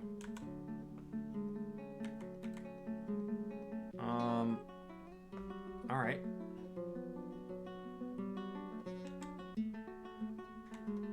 I mean, if you haven't been buried at this point, it's because you're not supposed to be, I guess. Because I think that's a... see if I regret that. Looking to see if that's any of the recent deaths. No. Nope. We're good. Cool. So we fought off that dwarf siege. We did lose 15 of our people. We lost a lot of pets when they somehow clambered over this wall, or I think maybe they climbed this tree. I'm not really sure how they got over the wall so rapidly, but they just kind of popped up over it. I assume they climbed the tree here. I don't really actually want to unforbid those. So it seems like maybe they climbed across the trees, which is not something I had planned on. So we may need to deal with that. They kind of dropped in on us. They bypassed our wall that way. We may need to chop down all of the trees around us. Which would just mostly was not done because it's a massive hauling task. I literally don't have the ability to deal with that much lumber. And I don't have the dwarves to do it. So I'm not sure what's easier, to build a roof over literally all of this, which would be a massive construction undertaking, or to chop down all of these trees, which are all those orange circles of varying sizes, and deal with the like thousands of lumber. I could chop them down and leave them, but literally every time there's a wood stockpile that needs some, people will go try to fill it. So they will go outside and gather it, so you would want to gather it sooner rather than later. I could start by chopping down just all the trees that are located literally inside of my walls and immediately working our way around. So we could do it one tree at a time. It's not urgent. Mostly these trees on this side that connect to this hill. There's a hill up here, and that's how I believe they're getting over. I'm not as worried this direction, because that would be quite the path. It's possible that path exists. That's a lot more work. But like this, that's a short path. If they're able to get from right there up onto this, and they can climb down. I don't know if that's how they did it. They just kind of dropped in. I wasn't really paying attention. I assumed I was safe and that they were gonna have to walk through the traps, and one of them was walking through the traps, and then all of a sudden the others were up here and everything was dying. So it all happened very, very rapidly. But that is it, guys. That is year 3 of our lovely, lovely base here. It's the fort that we keep assuming will die, and it just doesn't. It has made it through as long as our first one. Our first one was going so well until the Necromancer came. So we might actually make this. It's continually on the verge of bad things. It's continually struggling. But we are getting there. We are getting there. So it's been a bit of a disaster. We have all of this stuff here. I wish that I had we could clean some fish.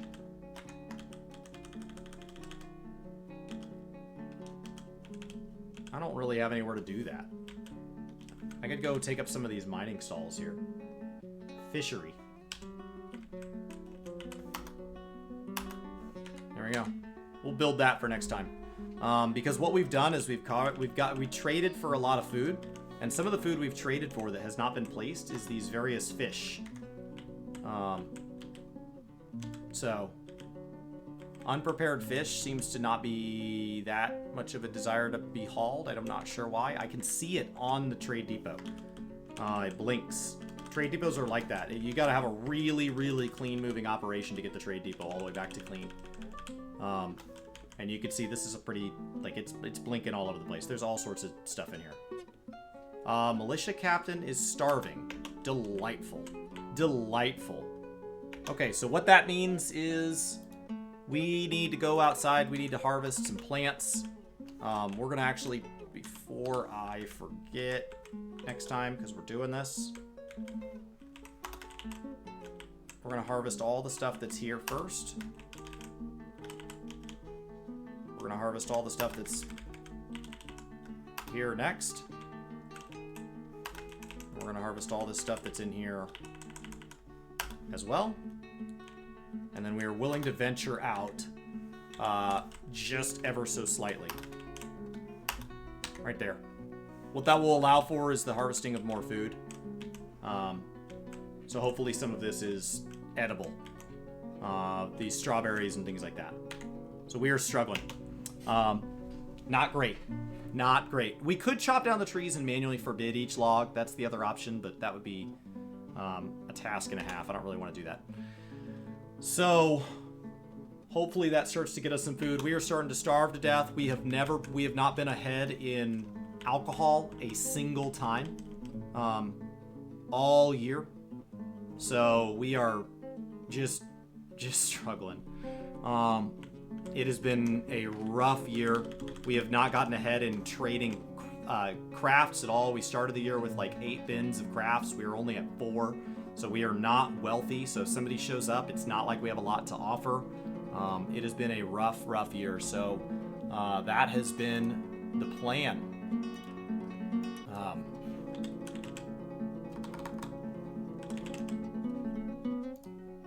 So on that note, guys, on that note, I am going to call it a day. I'm going to go have some food, guys. It looks like Jesse Cox is about to be editing a script. I love watching Jesse Cox edit scripts. So go listen to a genius at work. Have a great rest of your day, and I will see you guys tomorrow at 8 a.m.